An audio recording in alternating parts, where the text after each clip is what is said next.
Prior to the 2020 lockdowns, buy now, pay later services were obscured from most of the market. Affirm was founded in 2012 by PayPal co-founder Max Levchin, but was only used on high purchases by a small handful of merchants. After the 2020 lockdowns, as people's money became weaker, sudden partnerships with Apple Pay and Amazon, a Super Bowl ad, and an IPO brought Affirm and the entire buy now, pay later scheme to a public already slipping into debt. The first year saw an over 400% increase in people using buy now, pay later services to buy essentials, including groceries, gas, and paying their utilities. Starting in 2024, Affirm has been gradually rolling out its new requirement for biometric identification. Once again, this is the old-fashioned problem, reaction, solution scheme being deployed. Under the guises of safety and fraud prevention, the buy now, pay later industry will soon require biometric ID, and Visa is following close behind. Visa launched their payment passkey in 2024, which allows you to voluntarily make purchases with your phone's built-in biometrics. Visa aims to be biometric first by 2026. The international banking cartel has made it clear that this is where we are headed. It's the only way the crypto AI control grid can function. While many of us can clearly see this as a major upgrade for tyranny and an affront to human free will, many are perfectly content with an authoritarian state. The 2020 lockdowns seemed to have reinforced this. Tyranny and authoritarianism doesn't always look like what we think it looks like. They can go the 1984 jackbooted thugs with the boot on the face sort of tyranny, or they can go the Aldous Huxley Brave New Worlds, drugging people with soma and making them love their servitude kind of a tyranny. And either one is bad, but at the very least, when you have the 1984 police state, Big Brother kind of police state, at the very least, people know that there is a tyrant and they know that the boot is on their face. I think there probably is a point at which you've invested your identity so much in a certain political propaganda line that it would be very difficult for you to come back from it, which is why I think the COVID conversation basically disappeared so quickly, because so many people probably understood intuitively they'd been had, but no one wants to talk about it. An FAA waiver issued last March made it legal for government agencies and local police to operate drones beyond a visual line of sight and over large crowds of people here in the US. And since then, California company Skydio is now deploying its quadcopter drones in just about every major US city. These drones have thermal imaging cameras. They are operated without a human user, and they have been deployed by Israel since October 2023 to track, trace, and murder tens of thousands of non-combatant Palestinians. The very same drones used by the US Department of War to surveil its enemies, the same drones used by Israel to ethnically cleanse what's left of Palestine, are now being launched every day in most major US cities to track and trace every individual. The new financial system is now ready to be born out of the ashes of the old, and all that will be required in order to buy and sell will be your consent to the biometric digital ID. Greg Reese reporting. Hello, everyone, and welcome to the Diamond Report Live. Glad you guys are here. This is your host, Doug Diamond, and yes, we are here yet again on 11/9/2025, 9:04 p.m. Central Time, and yes, we are doing the start an hour earlier thing. I think it's working out. People seem to like that a little bit better, and I think it works for my schedule as well. So hello and welcome. Glad you guys are here. And let's take a look at the news. Got lots to cover tonight as usual. And this is the main thing that I came across just in my poking around in the news earlier this afternoon and evening. It looks to me like the shutdown, the government shutdown, is about to end. So let's see if it actually does. This is an AP story here, so take it for what it's worth. Senate is poised to take the first steps to end 40-day shutdown. This was posted 7:30 Central Time, so just an hour and a half ago. Senate is voting on the first steps to end the 40-day government shutdown Sunday after a group of moderate Democrats, I don't think there is such a thing, do you, agreed to proceed without a guaranteed extension of health care subsidies, angering many in their caucus who want to continue the fight. The group of 3 former governors New Hampshire Senator Shaheen and Maggie Hassan, and Independent Senator Angus King of Maine, said they would vote to reopen if the Senate passed 3 annual spending bills and extended the rest of the government funding until late January. Senate Majority Leader Thune, a noted rhino, endorsed the deal Sunday night and called an immediate vote to begin the process of approving it. The time to act is now, he said. So it looks like there's been a compromise reached. Update. The GOP bill to reopen the government has received 60 votes after at least 8 Democrats crossed the aisle. I think they've all crossed the line. Crossed the aisle to support it. This is a Zero Hedge article posted just a little while ago. GOP secures 60 votes as bill to reopen government advances. So that's the big story for the day. It appears that the government shutdown is over. I know you're all relieved, right? Did you even notice that the government was shut down? I mean, unless you're flying in a plane and have, air traffic controllers to thank for helping your plane to arrive safely. Otherwise, I don't see how it affected most people. And I barely even noticed, honestly. So then Gateway Pundit has this article, Watch Live, Senate to hold vote on spending bill as Democrats expected to vote in favor. So this is even an hour or two before the ones I just read to you. So the reason I pulled this one up was because this has the compromise, if you want to call it that. It sounds like it is. Senate is expected to vote on a government funding measure to reopen the government this evening as the shutdown finishes its record-long 40th day. 40 days. What else does that remind you of? 40 days in the wilderness. Democrats have been holding the American people hostage for 40 days to fight for Obamacare extensions and taxpayer-funded health care for illegal aliens. That is part of what they were doing, yes. Also, as Treasury Secretary Bessent noted earlier, the shutdown is impacting Trump's economy, and economic growth could be cut by as much as half if the shutdown continues. But as federal employees go without a paycheck, and not the people in government, not the people in the Senate and the House, though, I don't think. Government programs such as SNAP benefits run dry. The Democrats may be forced to come to the table. As the Gateway Pundit reported, the last 10 Senate Democrats are expected to join Republicans to pass a new spending bill that would reopen the government. Instead of passing the House-backed continuing resolution, the Senate is reportedly working on a package with 3 full-year funding bills that would be attached to the funding bill to keep the government open until January 30th.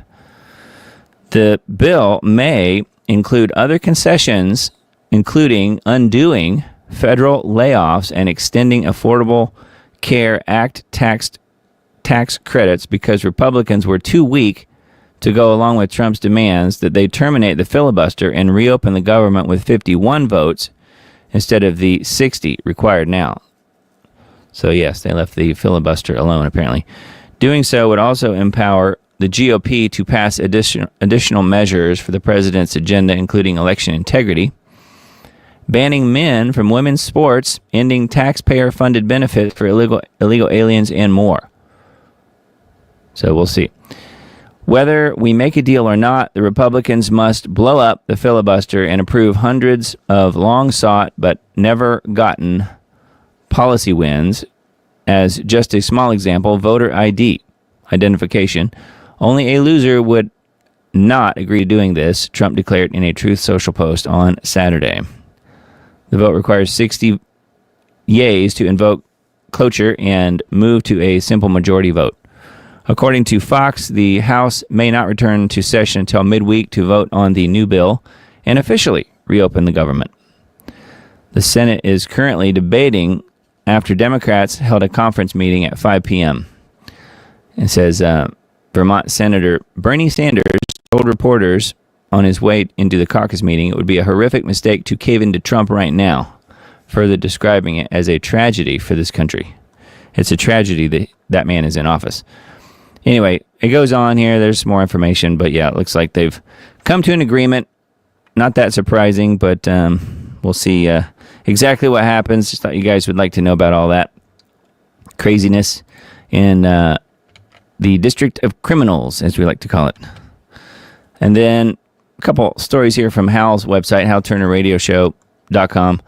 Financial alarm ringing for more than 600 days. I think it's been going longer than that, don't you? There's a financial alarm that's been ringing off and on for 600 plus straight days. The last time it rang this long, the world entered the Great Depression. There's been a lot of Great Depression talk lately. There's been one guy in particular, I forget his name, but been making the rounds on a lot of the MSM various shows. Not that anyone watches it, but it is interesting that it's all kind of being talked about in terms of the Great Depression. And I think personally that it could be far worse in a different way.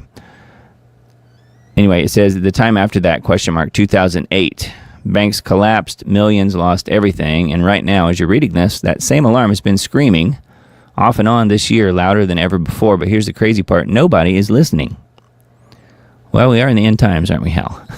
I don't know that Hal agrees with that. And that's exactly what happened every single time before the crash. Let me show you something that will change how you see the economy forever. It's called yield curve inversion. So that sounds fun and exciting, doesn't it? Anyway, I won't bother reading through that, but you guys certainly can. It's on halturnerradioshow.com. And quite a bit of info here on what that is and how the financial alarm has been ringing for more than 600 days, as we already stated. So thought that was kind of interesting. He's brought that up on his radio show as well. U.S. heading into economic depression. 70 to 80% of Americans are going into ultra-low consumption mode. We are headed for a depression. Everyone is figuring out that most things we buy are optional and can, in fact, be made at home or skipped entirely. Let's start with restaurants. Blah, blah, blah. So this is a lot of sort of anecdotal type stuff, but it says the fact is that 70 to 80% of Americans are going frugal to survive. The whole paradigm of our modern consumer economy is being destroyed right before our eyes. Impulse spending is out of style by necessity. We are heading back to the lowest rung of Maslow's hierarchy of needs: food, shelter, and clothing, energy, and transportation. We are heading for a depression. So, again, another good article, top story on Hal's website, halturnerradioshow.com. He's got a good weekly or daily radio show that he does every evening, Monday through Friday. It's a good show, and he doesn't pay me to promote it. I just think he does a really good job and thought I would pass that along if you guys have never heard of him. But he's a friend of Steve Quayle's, and that's how I heard about him, was through Steve's website years ago.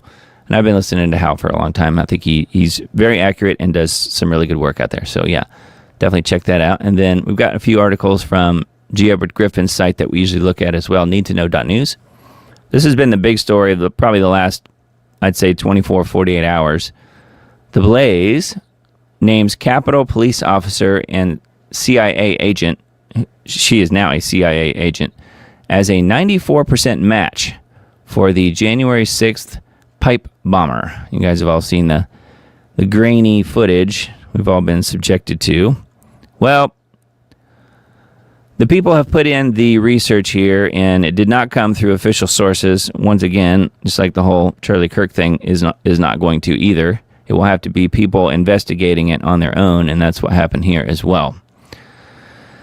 A joint session of Congress convened at 1 p.m. to take up challenges to the certification of the Electoral College vote from the 2020 presidential election. Critics believe that the J6 rioters were provoked to prevent Republicans in Congress from objecting due to evidence of voter fraud. The FBI said an unknown subject placed pipe bombs under a park bench at the DNC in the Capitol Hill Club near the RNC building around 8 p.m. the night before the riot, which wasn't, of course, a riot at all, was it?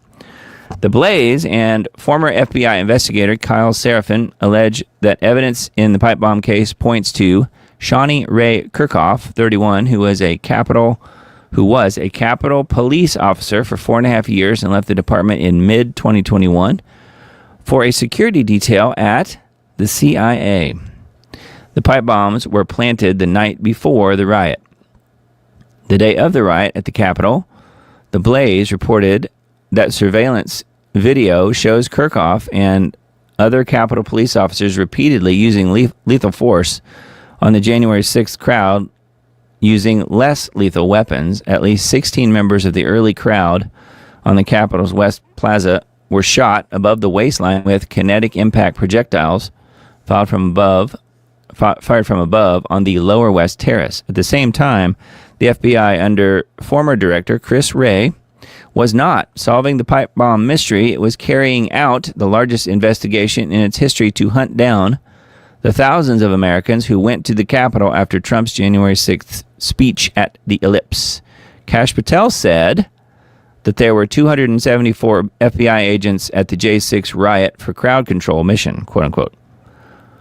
Requests for the National Guard were denied 6 times in riots. Nancy Pelosi, who announced she will be retiring from Congress, she did say that just a few days ago, said, quote, I take responsibility, end quote, for not having the National Guard on the Capitol on January 6th in a documentary film made by her daughter.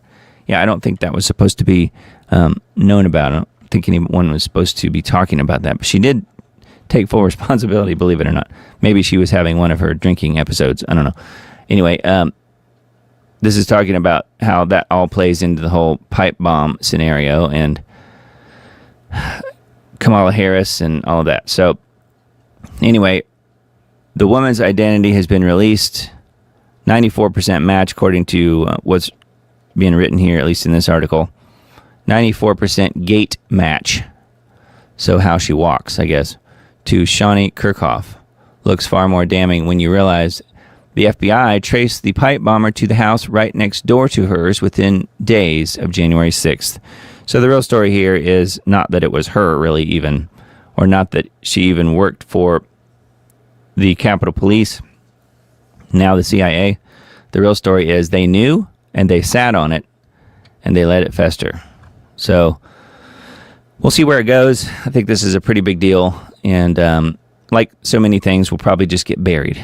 But we'll see. We'll see where it goes. Pretty interesting. The other big story for the week here, I guess, we now have a communist mayor in New York. 700,000 flee New York City for Texas as socialist communist mayor declares war on America. New York Post reports that nearly 1 million New Yorkers have promised to leave because of the recent election of Zohran Mamdani, a self-proclaimed Democrat socialist who has big plans for America's largest sanctuary city. Patrick Bet-David explained that high-wealth individuals who pay high taxes and create jobs will leave New York due to tax increases. He said that an increase in crime will cause moderates and right-leaning families to leave the city. He added that Democrat, socialists, Muslims, criminals, migrants, and people seeking entitlement programs will flock to New York City. So that's probably true. So there'll be a lot of people heading out, a lot of people who are interested in getting on the dole heading in, even more than already were headed in. So anyway, there's some interesting things here embedded in this particular article, and I would say that's probably true. There probably will be a lot of people leaving. But we will see, won't we? The Muslims certainly feel energized and will certainly be willing to take over as fast as possible. Democrats win in New York, New Jersey, Virginia, and redistricting in California. They won all that stuff because they're so popular and because their programs and what they want is so popular, and or they cheated. I'm not sure which. Maybe it's both.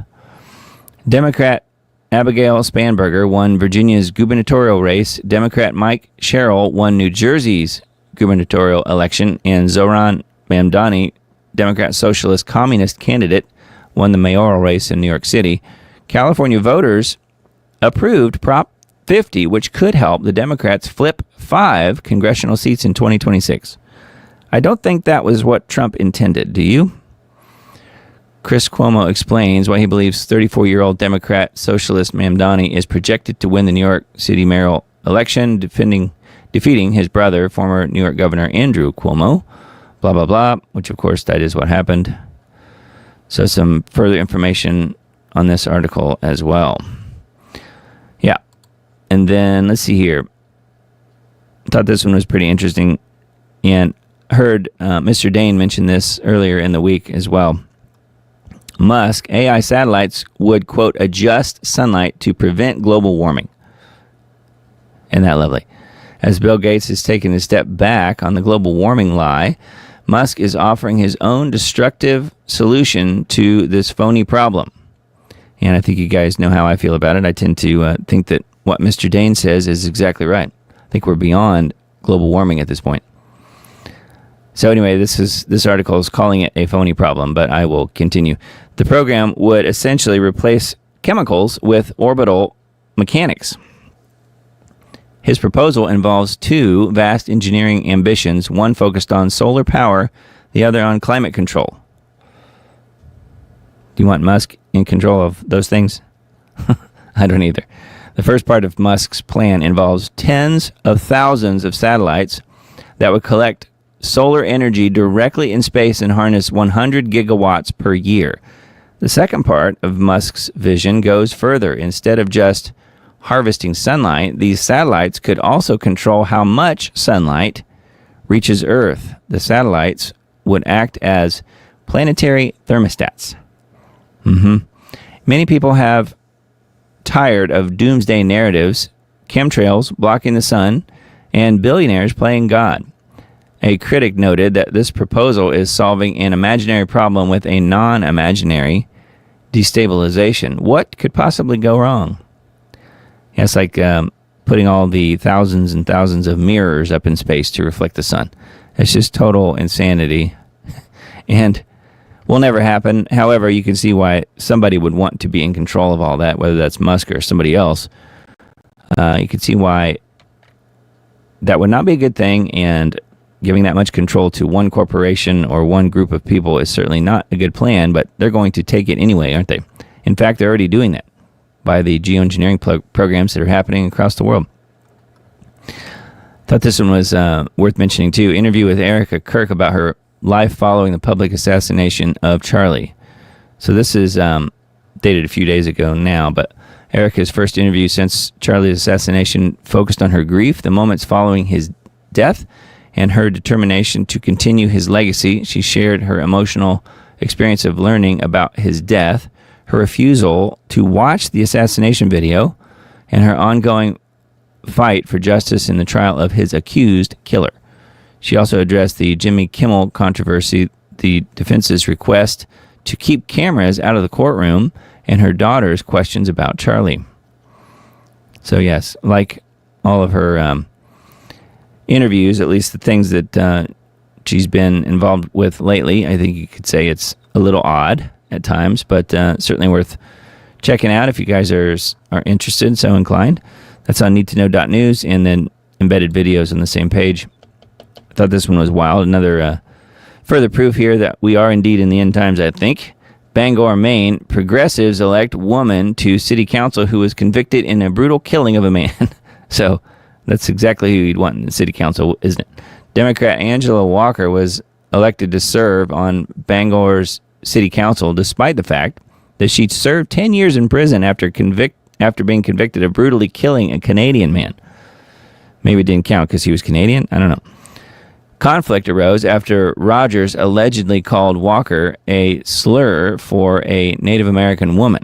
In 2003, she and her brother were found guilty of killing Canadian tourist Derek Rogers in Old Orchard Beach, for which she served 10 years in prison. She and her brother. That's crazy. Mr. Rogers had been severely bloodied and beaten and then suffocated to death with sand shoved down his throat. Angela Walker told the Bangor Daily News, "That's my past. I don't live there anymore, and I'm a different person." Yeah, but you're still a murderer. One Maine resident pointed out that people are rejected at jobs from McDonald's and Walmart for having felonies, but Bangor residents willingly elect a killer to run the city. So welcome to Maine. Yeah, not that surprising, actually, given today's climate. So there you go. Convicted murderers are now city council women in Maine. Wow.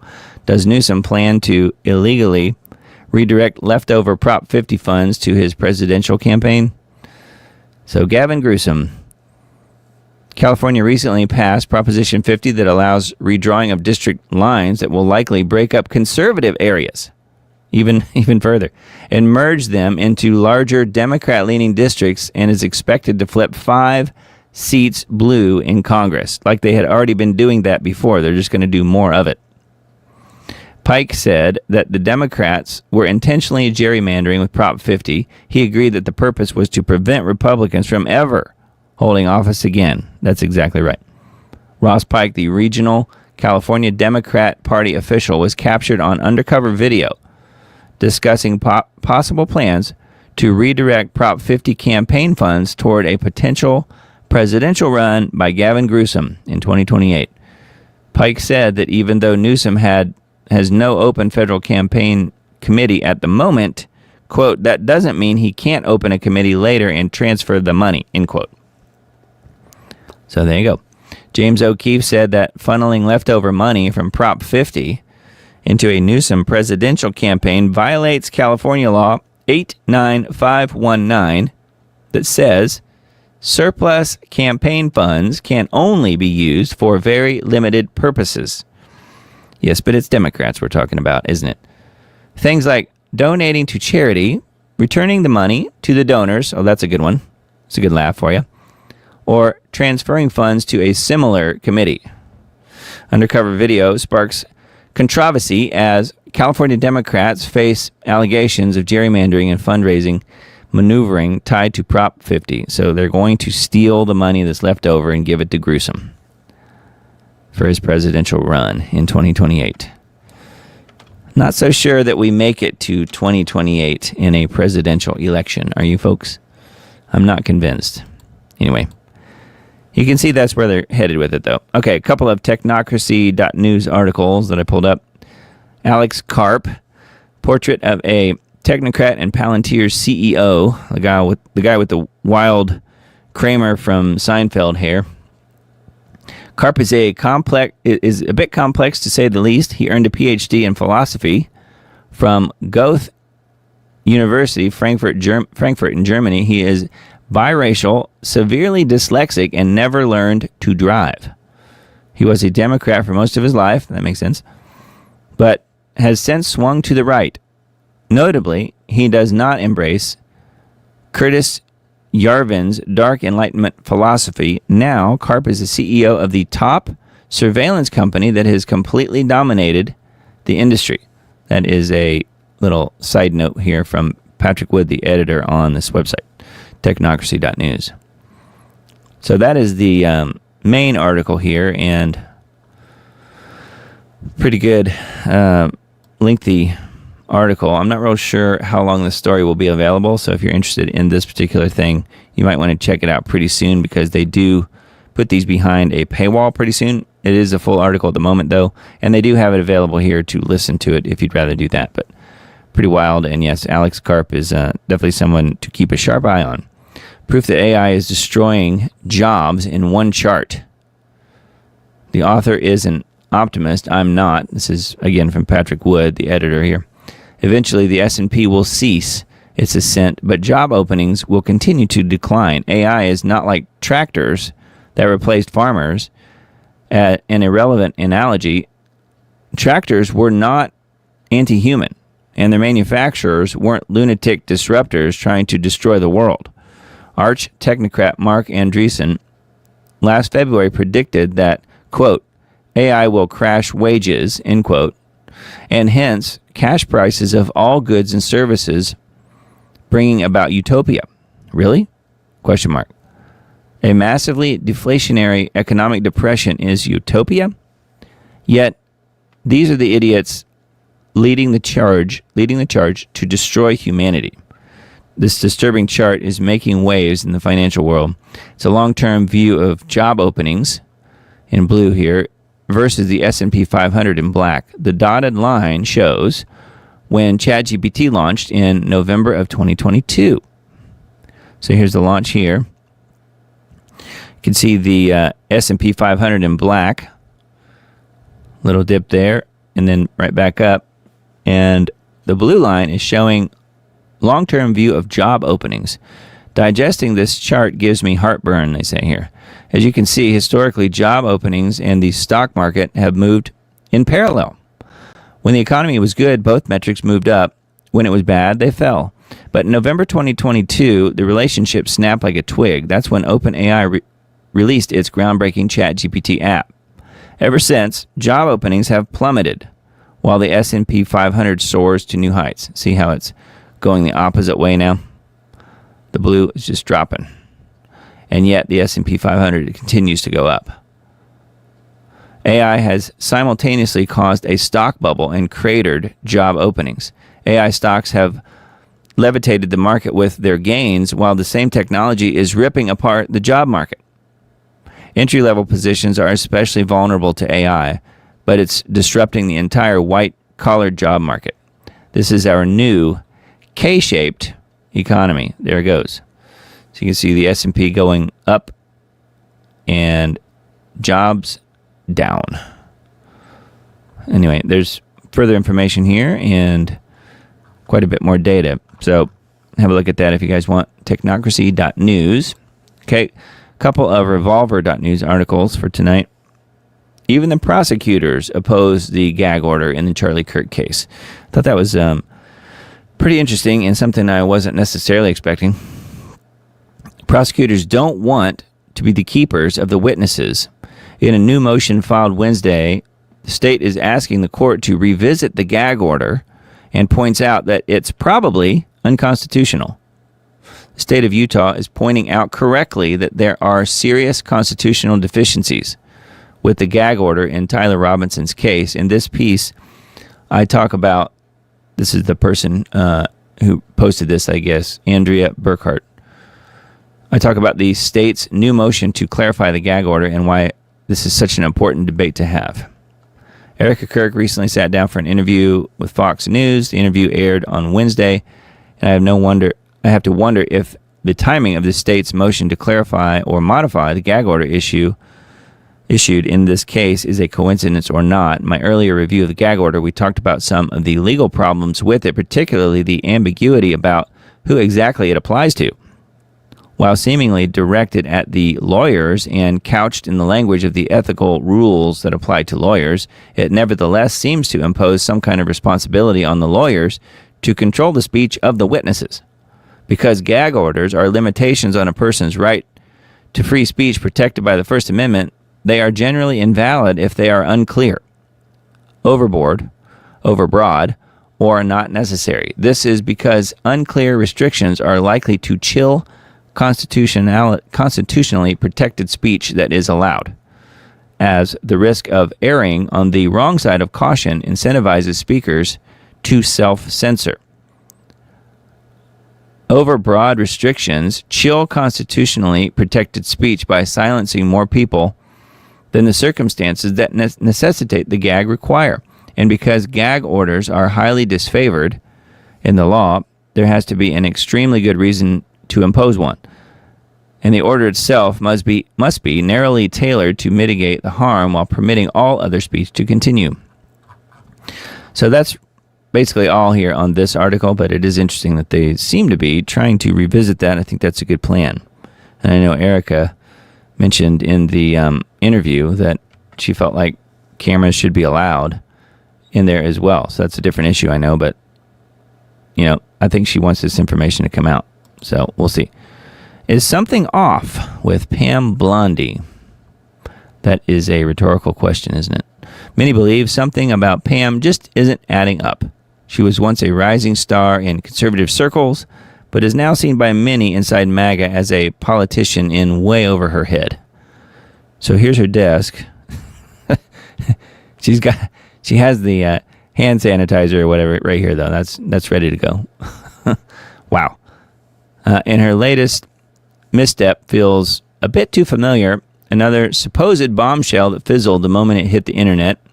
The latest fumble reminds us that infamous Epstein binder fiasco. You remember that humdinger, right? When Bondi made a big hullabaloo about handing out explosive documents to MAGA influencers on camera, only for it to turn out to be state recycled information everyone had already seen months earlier. That move was a total flop, but it's scary to think it's now becoming a pattern. This time, the bombshell blunder involves Jack Smith and Trump's phone. According to award-winning investigative journalist John Solomon, Bondi is weeks, sometimes months, behind the fast-moving news cycle. While major developments explode across the internet, she's chasing ghosts and presently outdated tidbits as, quote, breaking revelations. If Pam is trying to look like the face of accountability, she's ending up the face of confusion, fumbling the football up and down the field while MAGA looks on, totally lost and confused. John Solomon's calling out Attorney General Blondie, accusing her of pulling another Epstein binder stunt by recycling months-old information and passing it off as new. It's probably new to her, though. That's the thing. Anyway, this is John Solomon.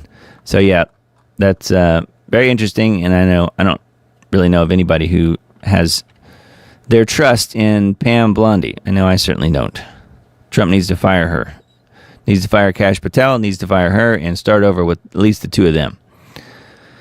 Yeah, we'll see. Huge crowd of Muslims gather to claim New York for Islam. Didn't take long, did it? What's happening in New York right now has lots of Americans on edge, and rightfully so. A massive group of Muslims gathered and publicly claimed the city for Islam. People who watched it unfold aren't being bigots for feeling uneasy. They're watching their country's biggest city slip further from the culture that built it, just days after electing a Marxist mayor. Scott Jennings on CNN says, "Good luck, New York." And then he's talking about this quote from Mamdani: "We will prove that there is no problem too large for government to solve and no concern too small for it to care about." His divisive acceptance speech should send chills down the spine of every freedom-loving American. Good luck, New York City, Scott Jennings says.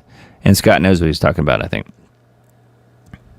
A mayor who believes criminals are the real victims and police are the oppressors. Yeah, so things are going to go bad pretty quickly, is my guess, in New York, once this guy's officially in.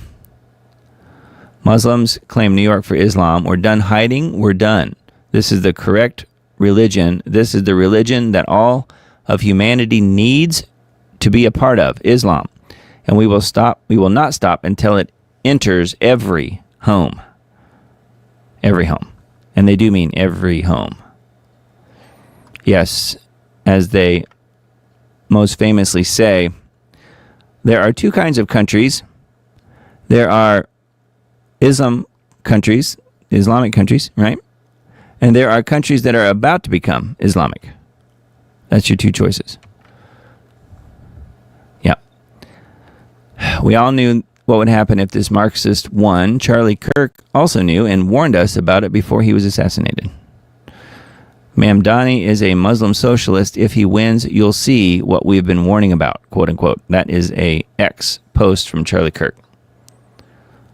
So, wow. Anyway, that is a Revolver article, revolver.news.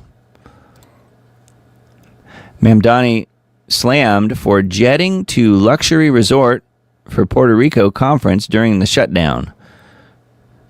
New York City Mayor-elect Mamdani pledged to defend, quote, working people in his victory speech. That's always how it works, isn't it? Empire State Republican is criticizing New York City Mayor-elect Mamdani for his attendance at a conference in Puerto Rico days after winning his race and during the longest government shutdown in U.S. history.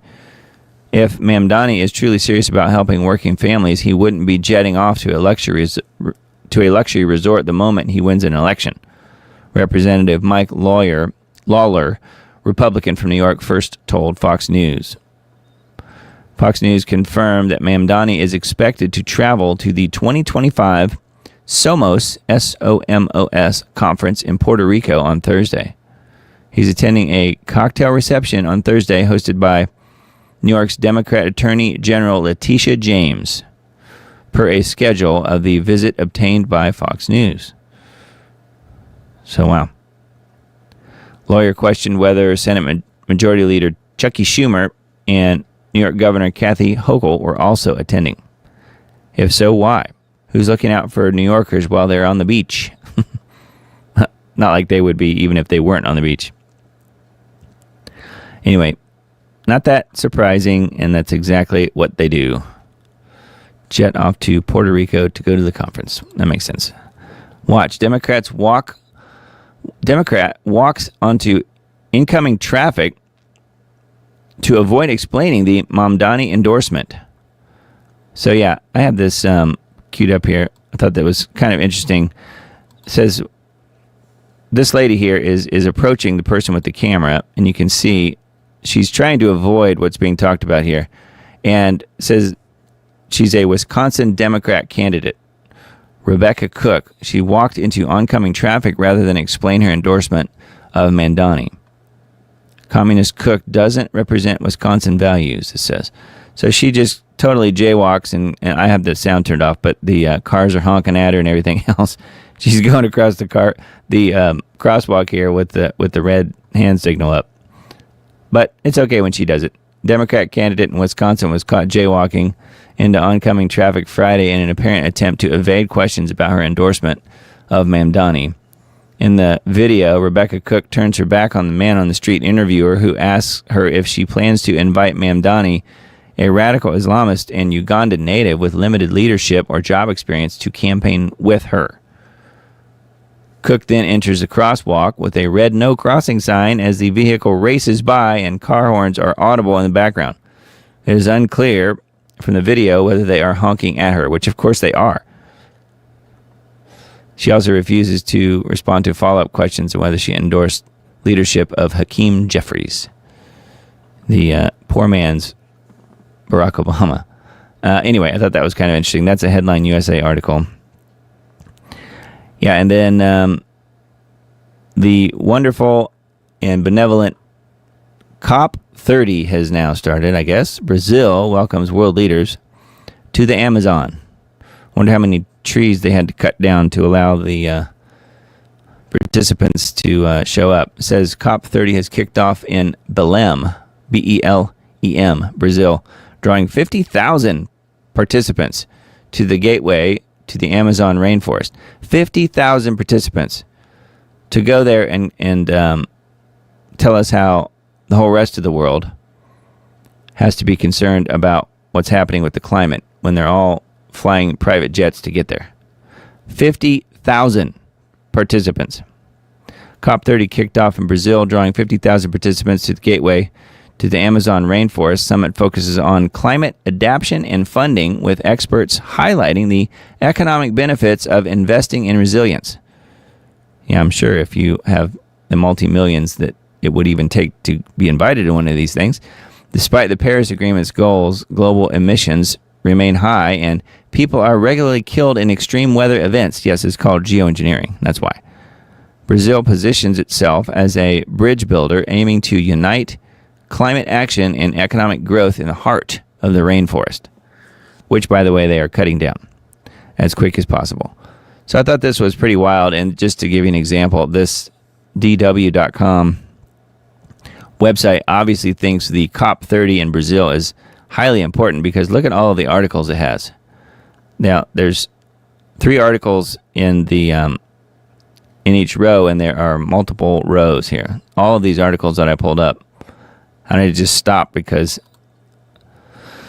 I didn't want to keep loading, but you can see how every one of these articles is about the COP30 and the climate and all this stuff, which I think we're sort of beyond what the COP30 could possibly do, but it goes back to what's happening with the geoengineering programs, really, first and foremost. But I just thought it was kind of interesting how many articles DW.com has on this whole COP30 event. Pretty crazy. And you can bet King Charles and his son are there. So, pretty wild. Information liberation. Top headlines on this site. New York Police Department released photos of fedora-wearing bicyclist who spray-painted swastikas on New York City yeshiva. The NYPD has released photos of the fedora-wearing suspect who triggered an anti-Semitic panic in the immediate aftermath of Mamdani's election by spray-painting swastikas on a Brooklyn yeshiva. So he's got the fedora on, and he's just biking around painting swastikas on stuff. Wow. All right. And then next article, Mamdani, boosted by opposition to Israel, wins New York City mayoral race. Campaign took off due to his opposition to Israel. I think that's fake, by the way. You'll see in a minute. Won the New York City mayoral race on Tuesday in yet another rebuke of the Israel lobby. Yeah, one of the important turning points in the whole mayoral race is when they were all on stage together, all the different people that were running. And he was point blank asked where would be the first place he would travel to if he were elected. And he said he was going to stay put and not go anywhere, which, of course, we just now learned that he's actually jetting off to Puerto Rico to go to a conference there. But he said at the time he's staying in New York, and everybody else on the stage said their first trip would be to Israel. Everyone else literally said that. Well, that was kind of a turning point pretty early on in the whole mayoral race, I think. But don't be confused, because he doesn't hate Israel. We'll see that in a minute. Sheldon Adelson would tell the U.S. that elected officials, this is what has to be done. Israeli official reveals. Israel's Strategic Affairs Minister Ron Dermer revealed to the Republican Jewish Coalition over the weekend that pro-Israel GOP megadonor Sheldon Adelson would go to American elected officials and tell them, quote, this is what has to be done, end quote. Not too surprising. Yeah, and then these other articles we mentioned last week. So anyway, information liberation. And then if you didn't hear, Trump's call to resume nuclear tests. What is behind that? A closer look at the difference between explosions, experiments, and political theater. I think we mentioned this last week, a different aspect of it, but yes, this did come up in the last few days. Trump announced that the U.S. would resume nuclear testing. The statement caused quite a stir, prompting questions, clarifications, and a wave of interpretations. But Trump's declaration was likely meant to provoke exactly the kind of reaction from both his supporters and opponents. The sensible thing at first was to wait for details, and indeed they soon followed. In the U.S., nuclear testing falls under the jurisdiction of the Department of Energy. I think we mentioned that last week. The next day, Energy Secretary Chris Wright explained that preparing the Nevada site for a resumption of tests would take about 36 months. His tone suggested that to him, the idea of renewed nuclear explosions was little more than a PR gesture rather than a practical plan. In other words, the Department of Energy was not preparing for any actual tests. I find that to be probably, most likely, exactly right. Before going further, it's worth clarifying what, quote, nuclear testing really means and how easily the term can be misinterpreted. A full-scale nuclear test produces a genuine nuclear or thermonuclear reaction, releasing radiation, shock waves, and other destructive factors associated with the nuclear blast. That is, of course, unless you believe nukes aren't real, which there's a whole group of people that say that. The power of such explosions is measured in TNT equivalent from kilotons, thousands of tons, to megatons, millions of tons. For example, a 20 kiloton bomb has an explosive force equal to 20,000 tons of TNT. Traditionally, nuclear tests involve detonating warheads at designated locations. Underground detonations began in the early 60s as awareness grew of the dangers of atmospheric testing. That led to the 1963 treaty banning nuclear explosions in the atmosphere, in space, and underwater. Seismic stations could detect underground blasts from great distances, allowing U.S. analysts to assess the Soviet Union's tests and even infer the type and purpose of the weapons that were involved. So this goes on, talks a little bit more about some of the other details here. And it is interesting that they're saying that they don't believe nuclear testing is really going to even be a thing. So we'll see. It says, this concern was anticipated by Putin, who called for clarification of Washington's intentions. What did Trump really mean? And were there any practical plans behind his bold words, or was it simply another PR performance designed to command global attention? For now, he succeeded in doing just that. Whether the show is over or merely between acts remains to be seen. I tend to agree with that. I think that there is probably not necessarily anything to worry about as far as the testing goes, but maybe they will just cross their fingers and hit the old go button when they can, because they definitely want their war. I don't know if it's necessarily Trump, but people at the top certainly do. All right, so that's an RT article, and then a couple more from the same site. Thought this one was interesting. Hadn't really heard of this one before. Trump promises a $2,000 tariff dividend for every American. Those questioning his trade policies are fools, the U.S. president has stated. Trump has promised that every qualifying American, well, just having the word American would be a qualification, because all the illegals will want it as well. Every qualifying American will receive a $2,000 dividend funded by revenue from his tariff policy, the legality of which is currently under review by the U.S. Supreme Court. Yeah, and they'll probably come out and say that the tariffs are not constitutional. That's my thinking anyway. The president imposed sweeping levies on imports from the U.S. trade partners in several waves over the past year, claiming they were intended to address unfair trade imbalances. Yeah, he had the chart. He showed them, side by side.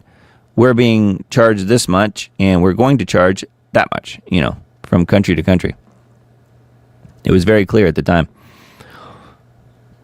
Critics argue that the duties have driven up prices for U.S. consumers. People that are against tariffs are fools, Trump wrote on Truth Social on Sunday, insisting the policy is contributing trillions of dollars to the U.S. budget and would help reduce the nation's $37 trillion national debt. A dividend of at least $2,000 a person, not including high-income people. There you go. What's high income? It's however they want to define it. Will be paid to everyone, he added. U.S. Treasury Secretary Bessent told ABC News shortly after the post that the tariff dividend could come in lots of forms, including tax breaks. So don't be standing around at the mailbox waiting for that $2,000 check, because you ain't going to get it. The legality of Trump's tariff policy is being challenged in a Supreme Court case brought by several states and a number of small businesses. During a press briefing with journalists at the Oval Office on Wednesday, the president was asked about one judge's comments that the tariffs are essentially taxes paid by U.S. citizens. Trump said, "I don't agree. I think they might be paying something, but when you take the overall impact, Americans are gaining tremendously." Well, it's clearly not a tax. That's what this judge said, but he has no idea what he's talking about, because no one is forcing you to buy that Mercedes. You can buy something different. So that's what they're talking about. It's not a tax. A tax you don't have a choice on. A tariff you certainly do have a choice on. So just a real simple way of looking at it. All right, that is a RT article, and then one more from the same site. Israel opens a new war front. War with Hezbollah is back on the table. They love their wars. The fighting in southern Lebanon marks the collapse of a fragile truce and could redraw the region's balance of power. So, yet again, here we go. The IDF launched a series of coordinated strikes on Hezbollah infrastructure in southern Lebanon. According to Israeli sources, the strikes targeted weapons depots, command centers, and communication systems used by militants to coordinate their activities along the border area. So says Israel, and we have to believe what they say. They never lie, do they? Before the operation began, the IDF issued warnings urging residents of several towns to leave areas that could come under fire. The Israeli military emphasized that its actions were aimed solely at military targets, but did not rule out the possibility of expanding the operation if provocations from Hezbollah continued. Isn't that where they launched the pager attack a year or so ago? Probably mentions that in here. Anyways, yeah. Israel wants more war. They just can't get enough. All right, that is a RT article. Let's see. I came across this one about a little past halfway watching it. I thought it was pretty interesting, and I will link to this in the Substack post, which, by the way, if you do the little QR code in the upper left corner up there, it takes you to my Substack. So diamonddisc.substack.com. And we'll link to this so you guys can just search for it if you want. It's a pretty interesting video. It's called Insane People Robbing Grocery Stores and Homes as America's Food Crisis Begins. So there were a lot of people that were saying this whole SNAP thing, when it gets shut off on the 1st, it would cause a civil war and people would just go nuts right away. And there might have been some of that, a little bit, but it seems to be slow rolling. So it's coming out a little bit at a time instead of all at once. However, if the government is going to be funded again in the coming days, it may be sort of a moot point, I guess. But this video description says America's food crisis is here, and what I'm seeing across the country should worry every working person. Grocery store theft is exploding to levels we've never seen before. People are openly threatening to rob their neighbors, not just in parking lots, but breaking into homes for food. And the worst part, while you're working 60, 80 hours a week and can barely afford groceries, your tax dollars are funding $113 billion in food stamps for people who refuse to work. In this video, we're sharing real footage from across America showing what's really happening. From shoplifting at stores to people bragging online about taking your food. This isn't coming, it's here now. If you're working hard and struggling while watching others live off of your taxes and steal with no consequences, you need to see this. The system is punishing people who work and rewarding people who don't. Hardworking families are getting squeezed from both sides, and it's time you understand what's really going on. So that is the video here. It's not terribly long, but it was certainly worth a watch. And again, I've seen just over half of it, I guess, and thought it was worth mentioning it to you guys. All right. Forbidden Knowledge TV, it's a site that I was visiting every week and then just sort of fell off the radar. So this is a new one that I found this week. This is what the government shutdown is really about. I thought this was kind of interesting. Working at Doge, Musk saw how blue states like California are running massive deficits like the federal government does. Unlike the states, the federal government can print money to make payments, devaluing the currency in the process. But states have found the next best thing to money: illegal migrants, who they sign up to various social programs and to whom they nominally provide with food, shelter, daycare, schooling, Medicaid, and sometimes debit cards with $10,000. All of this using U.S. taxpayer money from residents of other states via the federal government. Musk says that these blue states divert a large portion of those federally funded designated for illegal migrants back to themselves, and they use that money to cover their state budgets. Musk tells Joe Rogan in the interview that they just recently did that, quote, New York and California would be bankrupt without the massive fraudulent federal payments that go to these states to pay for illegals, to create a massive financial incentive for illegals. And the reason you have this standoff is because if the hundreds of billions of dollars to create a financial incentive to have this giant magnet to attract illegals from every part of the earth to these states, if that is turned off, the illegals will leave because they're no longer being paid to come to the U.S. and stay here. This is why Chuck Schumer and Chuck E. Cheese Obama, a.k.a. Hakeem Jeffries, and the Democrats have shut down the federal government, which, again, what we reported earlier, is saying that it will open up this week. Their states are bankrupt, and they need to launder federal funds through illegal migrants in order to balance their budgets. Presumably, this is what fuels the animus that the New York mayor-elect Mamdani directs towards Trump. He's a hired gun to protect the New York City racket that launders federal taxpayer money through social programs for illegal migrants, siphoning off a large portion of those funds to balance the city budget. So that could be. That's probably, at least in part, what's going on. Also, you have an entire voting block here of people who have been imported who will vote Democrat. They'll vote exactly like they're told. And guess what? You don't even need an ID to do so, right? At least not in California. So anyway, that's a Forbidden Knowledge TV.net article. All right, this one is one that I mentioned by a video post on my Facebook page yesterday, I think it was. Thought this was really sad, and you may have heard about this. Canada's Royal Canadian Mounted Police has massacred all 400 healthy ostriches at the Universal Ostrich Farm. Quote, worst sound I have ever heard. I will never be the same. End quote.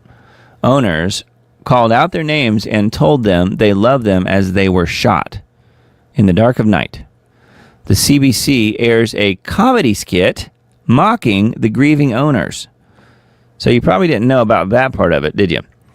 No, it was not bad enough that they slaughtered all of these birds that were not sick, 400 of them.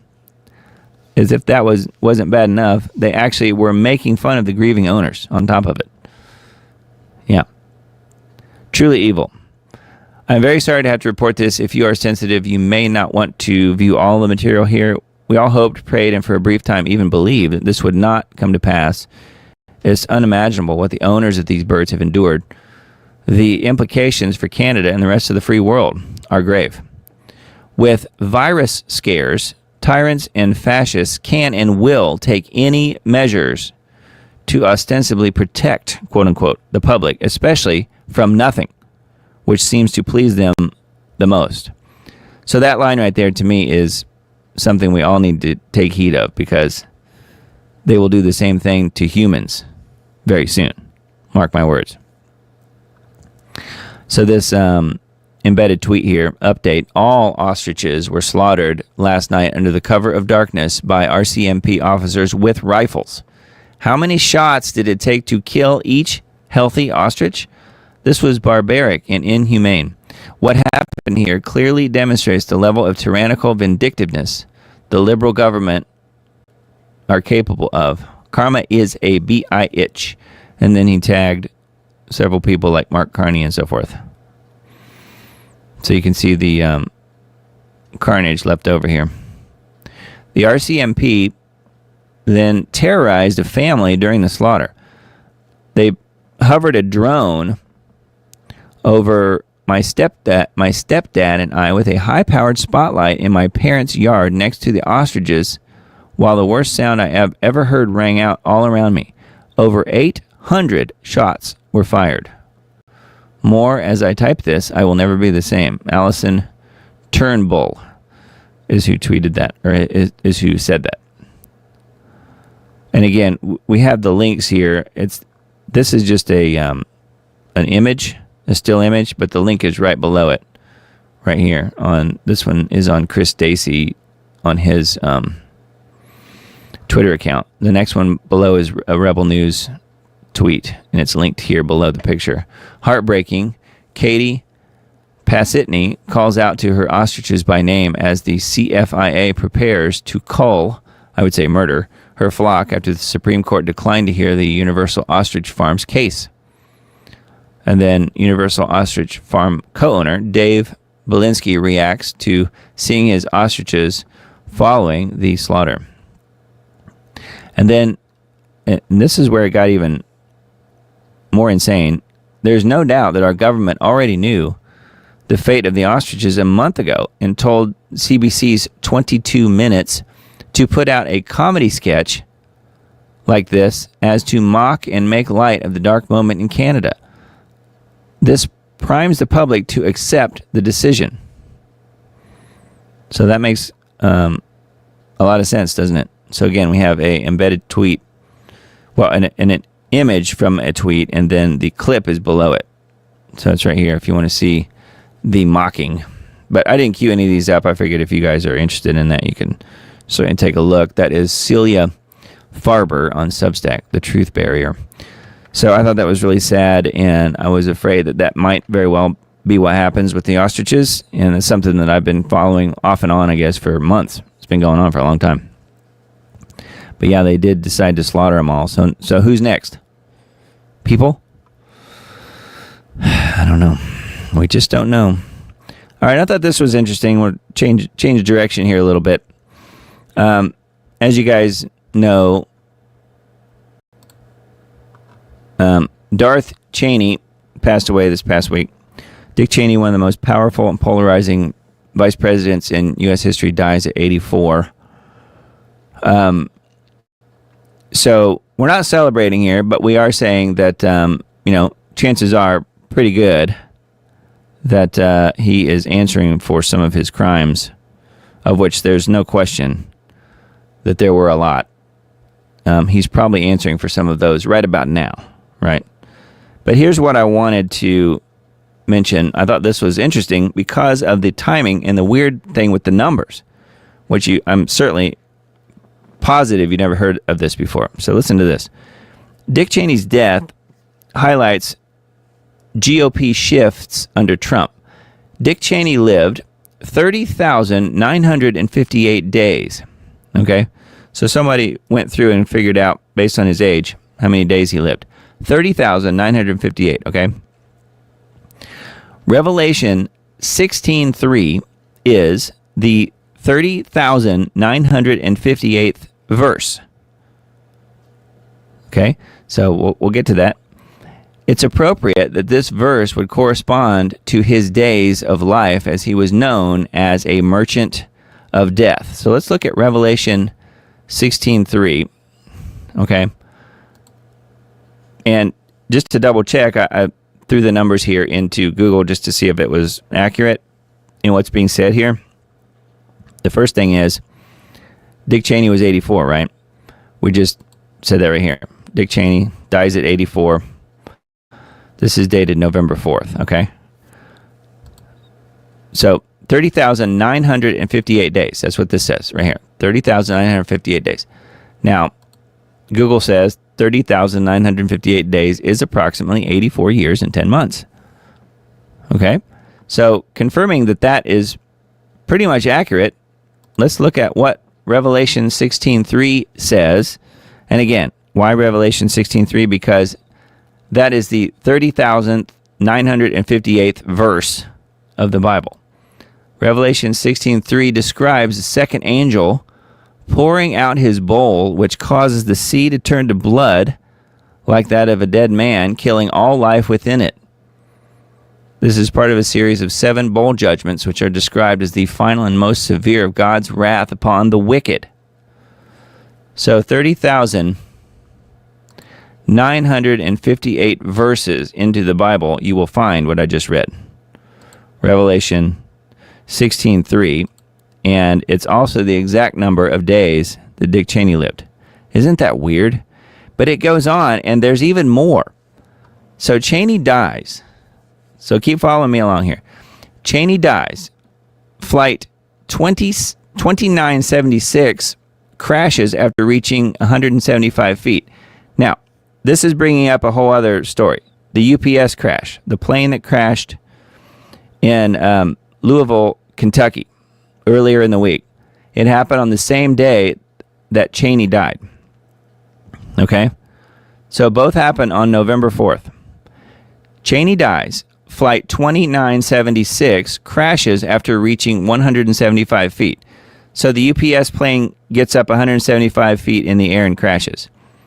Now, on 9/11, Flight 175 crashed, and 2,976 people died on 9/11. So again, numbers.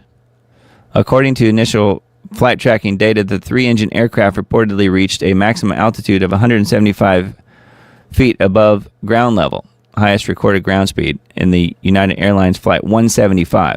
So this is talking about Flight 175, and also UPS Airlines, the plane that just crashed the other day, which was Flight 2976, and 2,976 people died in 9/11, of which all this happened on the same day Dick Cheney died.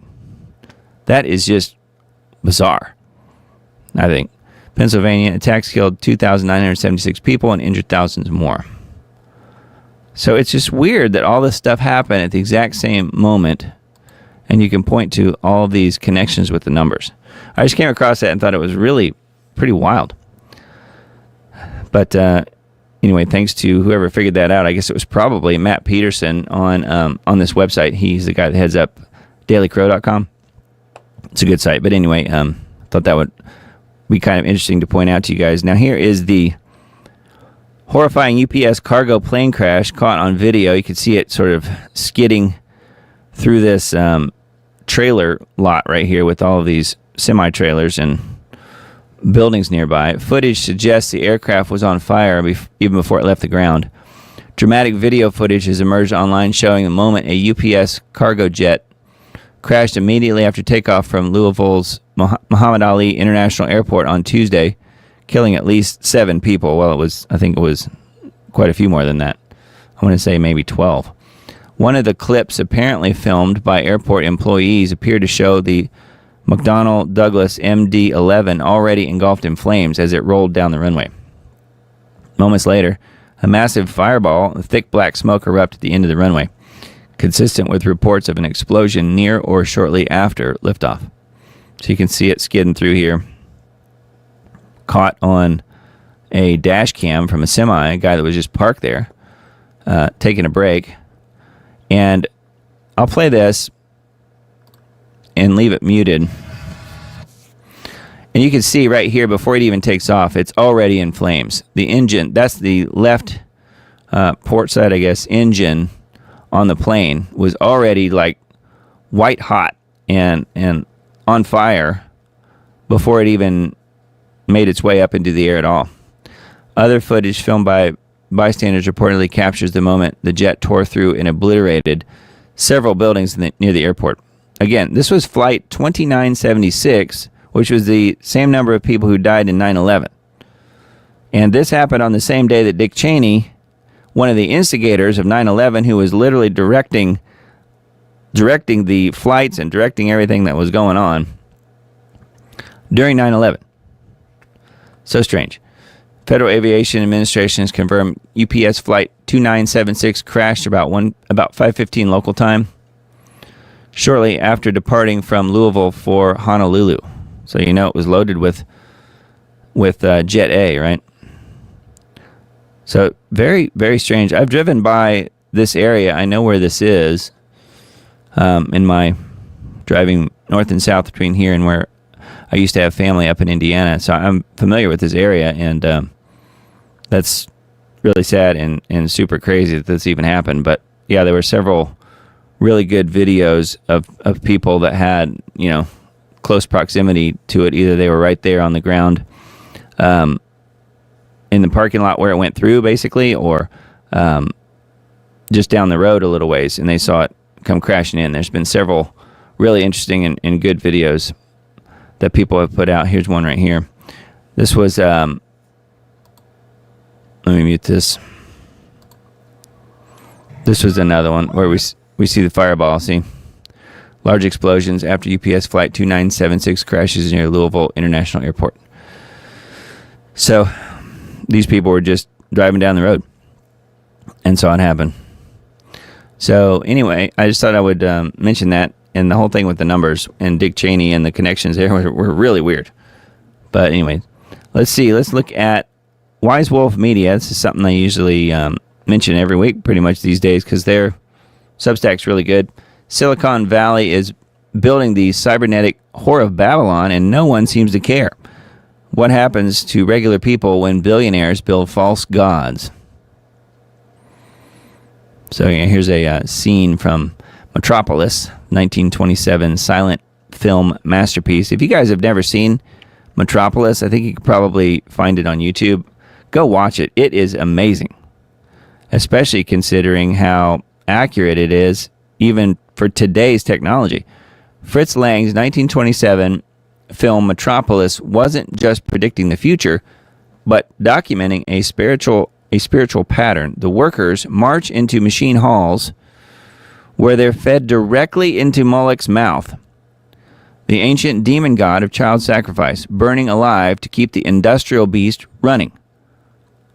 The city's master, Joe Fredersen, sits in his tower and declares openly that he's honoring his, quote, father's work of building the Tower of Babel, explicit biblical rebellion as the foundation of his technological empire.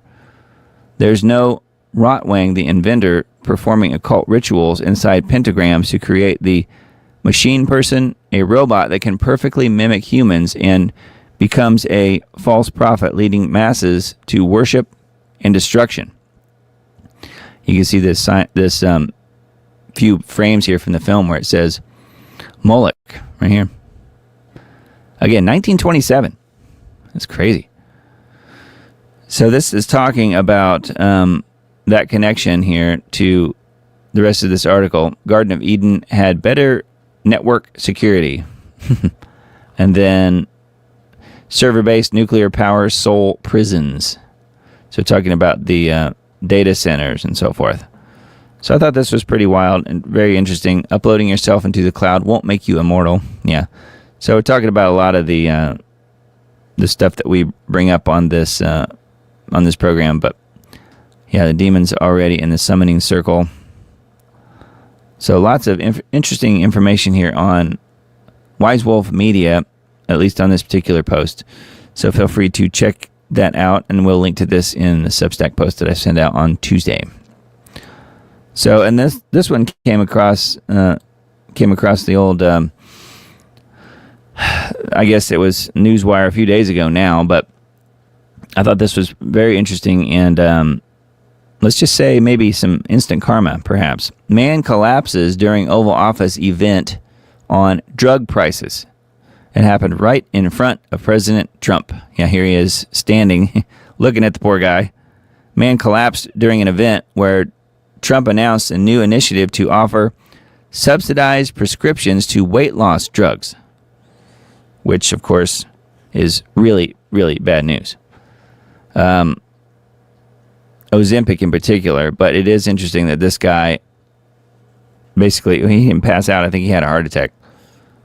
So there seems to be some misunderstanding on who the guy is, though. So that was what I was wanting to address mostly. Live TV coverage of the event shows a man initially identified as Executive Gordon Findlay, a claim that was later disputed, slumping to the floor inside the Oval Office, with several men nearby helping to guide his body safely to the ground. Medicare and Medicaid Administrator Dr. Oz grabbed the man under the shoulders to help him to the ground. Trump stands up from behind his desk in the Oval Office but doesn't intervene. Health Secretary Robert Kennedy Jr. can be seen walking briskly away. Convened press were asked to leave the room by a White House staffer. So I do think it's interesting how it looks like RFK Jr. is leaving the scene of the crime. So figure this one out. I'm sure there's probably a reason. I'm not really pointing fingers and saying that there was something bad happening here. But you can see that when the guy drops, he's watching him closely, and then he just like takes off out the side door. He's like, I'm out of here. So what do you suppose that was about? There's probably some reason that he did what he did, but I've never heard what that is. So he saw the guy fall and then took off. Maybe he left so that he wouldn't grab the microphone and start talking about Big Pharma. I don't know. No, I'm just kind of putting in my 2 cents worth. I don't think that's what it was, really. I just think it was interesting that RFK Jr. took off like that. Yeah, so they're talking about drugs like Wegovy and Zepbound. And I know Ozempic was one of them as well. And Trump was in there asking people if they were on any of those weight loss drugs.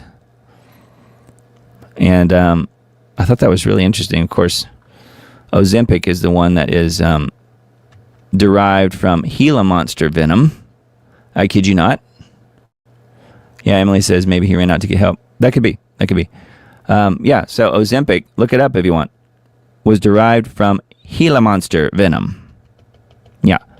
And also the, was it the angler fish? The one the deep sea little fish that has the light bulb that sort of drops down over its head to attract its prey. Toxins from the anglerfish and Gila monster venom. Yeah, pretty much paralyzes your organs and somehow causes you to lose weight. To me, I don't think that's the best way to go about it. But to each their own, I suppose. Anyway, I thought that was pretty wild. And yeah, maybe he went out to go get help. I don't know. But he has, I'm sure, seen many people collapsing due to the CV VAXX. So perhaps it has something to do with that. We don't know. But the other part of the story was that it wasn't the person who was identified. So again, this article here is saying that the person was claimed to be Gordon Finley. Well, I came across this Substack, and interestingly enough, the guy that put this out, no relation, the guy's name, I kid you not, Dan Diamond. So I've come into contact with several other Diamonds this week. I don't know what's going on, but Dan Diamond is the person who wrote this Substack. A man collapsed in the Oval Office. The internet got the story wrong. A case study on how bad information can spread and how hard it is to correct it. So it's talking about the scary moment at the White House on Thursday when a man standing behind Trump suddenly collapsed during a drug price event. You may have seen the photos, you may have seen the video. It was one of those scenes that went viral very quickly. And then Dan Diamond here says, I was covering the event for the Washington Post. So he's a mainstream media guy, I guess. Watching as Trump officials and pharmaceutical executives from Eli Lilly and Novo Nordisk touted their new deal to lower the price of GLP-1 drugs, so weight loss drugs. Dave Ricks, the CEO of Eli Lilly, had just started speaking when the man began to lose his balance. Gordon, are you okay? Ricks asks the man as he struggled to stand and then fell to the floor. White House officials abruptly ushered people out of the room and halted the event. As questions swirled, some reporters and popular social media accounts quickly identified the man as Novo Nordisk executive Gordon Finley. And remember, the guy who was at the podium called him Gordon. So we do know that part's right. Says, I don't know how they did it. Perhaps it was as simple as Googling Gordon and Novo Nordisk and looking for a resemblance. Within minutes, Gordon Finley was trending across social media. Aggregated articles rapidly appeared purporting to explain who Gordon Finley was and what had happened at the White House. And as I write this post, hours later, summaries of the drug price event still mention Novo Nordisk executive who collapsed in the Oval Office. Right here. This is a good example. Screenshot there. Just a few problems with that. First, the man was not Gordon Finley, who, as far as I can tell, appears to be based in Switzerland and does not hold a senior Novo Nordisk position that would score him a coveted invitation to the Oval Office. Second, the man was not a pharmaceutical executive, but an Eli Lilly patient who had been invited to the White House based on his experience taking a GLP-1 drug. So the guy who passed out was a patient. How about that? He wasn't an executive. How did I know this? I did some rapid reporting. I talked to people with direct knowledge of the White House event and learned who was invited. I got the name of the man who collapsed, which, yes, begins with Gordon, but doesn't end with Finley. I saw photos of him in normal life that clearly matched the man at the White House. So I posted on X and Blue Sky. Again, this is Dan Diamond talking here. Posted on X and on Blue Sky. Blue Sky is a Democrat attempt to do what X is doing. That no, the man was not Gordon Finley, nor a Novo Nordisk executive, but an Eli Lilly patient. I noticed a few other reporters soon working to correct the record, especially after Novo Nordisk said that Gordon Finley wasn't in attendance. Several hours later, Eli Lilly confirmed that the man who collapsed had been their guest, though they didn't share further details. I thought that would be the end of the story as accurate information slowly trickled out and supplanted the misleading claims. What I wasn't expecting is the sheer number of people who continued to argue with me, convinced that Gordon Finley of Novo Nordisk had collapsed at the White House. based on their comparison of a few photos.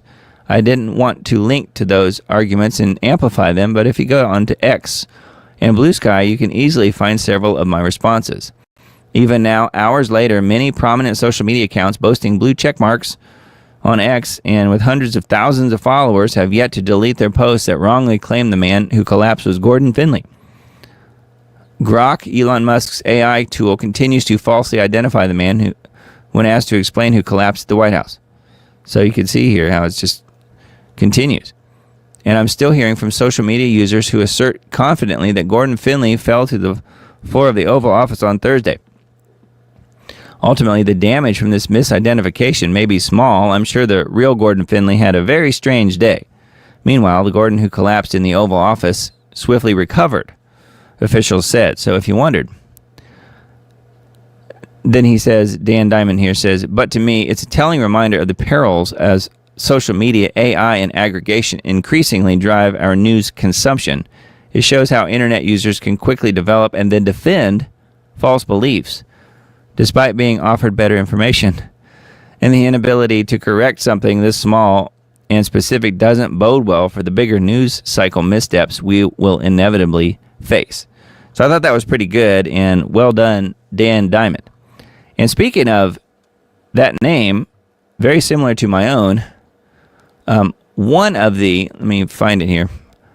One of the captains, one of the pilots in the UPS plane that went down this last week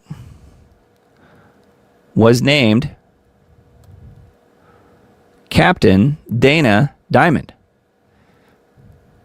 So, very strange. Having some weird deja vu type things. But I thought that I would point that out. We'll come back to this article here in a minute, but I just wanted to mention that because that's kind of an odd thing for myself personally. And then, let's see here, another Substack post. Mamdani versus Vance's fixed prize fight ushers in 2027 blue-red civil war.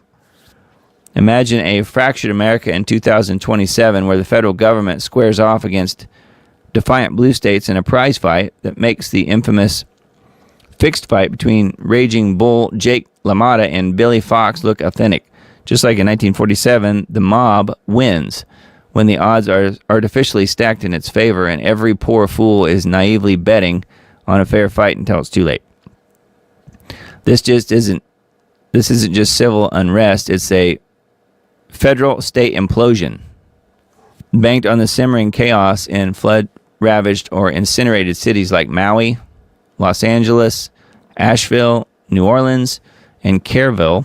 Contrived environmental catastrophes coupled with an exploding nationwide unhoused population that is drugged, starved, and mentally and physically ill without adequate health care. Watch the fireworks as government conflict and mismanagement become an excuse for its abject failure. This sets the stage for a color revolution orchestrated by a predator class. Transnational elites unbound by borders or morality who profit by shorting a tanked U.S. economy.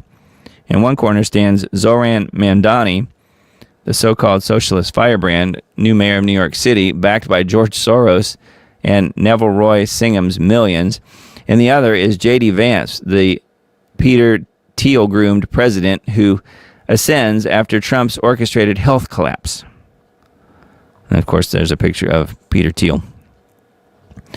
So this is saying how they're going to work this into a battle between Mamdani and J.D. Vance by 2027. And perhaps that is what happens. I don't know. I just thought I would mention it because I thought it was interesting that people are already putting the two of them together at odds. And, maybe that is what happens. But very interesting, huh? This guy isn't even in yet. He's not even been sworn in yet. So that is a Substack called Uncontrolled Opposition. And then I found this one too. I thought it was interesting just because I know some of you guys follow a little bit what happens in the strange land called Antarctica. And somehow China has gotten the okay to go send an expedition team there. Chinese expedition team sets sail on 7-month journey to Antarctica China's 42nd Antarctic expedition team, 42nd, gathering aboard the country's 2 polar icebreakers, and then mentions them, the Zhulong 1 and 2, I guess, or Snow Dragon 1 and 2, set sail on a 7-month journey from Shanghai on Saturday. Consisting of over 500 members and researchers from more than 10 countries and regions, the team will conduct scientific investigations in the polar region, aiming to enhance the understanding, protection, and utilization of Antarctica. According to Long Wei, deputy head of the Chinese Arctic and Antarctic Administration. Weird. Wonder if they've got the permission from the Germans and the aliens who run Antarctica. I don't know. Long introduced at a news briefing that the research team will focus on several key tasks. One highlight is that the team will advance the construction of supporting infrastructure and optimize the operation system at the Qinling Station in Antarctica, which is China's 5th Antarctic base and began operations in February 2024. So China has a base in Antarctica. I didn't know that. On this expedition, scientists will conduct comprehensive, multidisciplinary investigations across multiple Antarctic domains to deepen the understanding of Antarctica's role in global climate change, of course, in key marine areas, including waters adjacent to the Antarctic Peninsula, Edmundton Sea, Ross Sea, and Prids Bay. The team will investigate the impacts of climate change on the Southern Ocean ecosystem through integrated marine, biological, chemical, atmospheric, and glacial research. But they probably won't bother looking at geoengineering, will they? The team will carry out major R&D projects as well as advance the new applications of homegrown equipment and technologies. China will conduct its first scientific drilling experiment into deep inland Antarctic ice-covered lakes. We came here to remake this state in the image of our people. Mom Donnie is practicing takia. 1,000%. 1,000%. He's presenting the as Muslims are laughing at you guys. Like, this is the funniest thing. Like, dude, give it 50 more years, entire New York's gonna be Muslim, and then before you know, it's gonna be Sharia courts, and then like y'all are.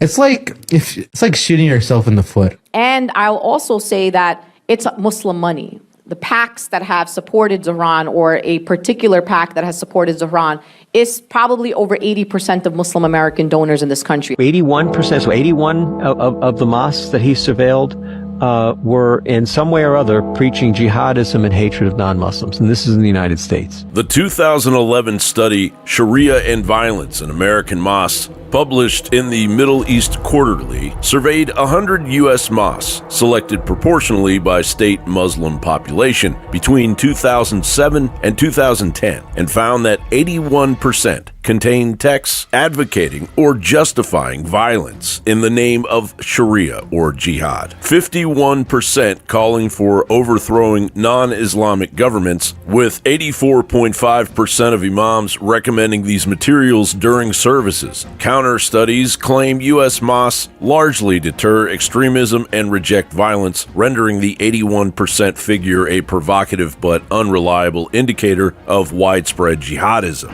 Whatever the case may be, these studies need to be immediately replicated in the name of U.S. national security, because America has a history with Islamic extremism going back to its founding. Thomas Jefferson's 1786 meeting with Tripoli's ambassador revealed the Quranic justification for enslaving non-Muslims and seizing their ships, prompting his rejection of tribute payments that had consumed nearly 20% of U.S. federal revenue since 1784. As president in 1801, Jefferson responded to Tripoli's declaration of war with naval blockades and the First Barbary War from 1801 to 1805, ending in a treaty that freed American captives and halted tribute. This conflict solidified the U.S. opinion that Islamic law was incompatible with Republican government, which later influenced subsequent restrictions. From 1790, the Naturalization Act excluded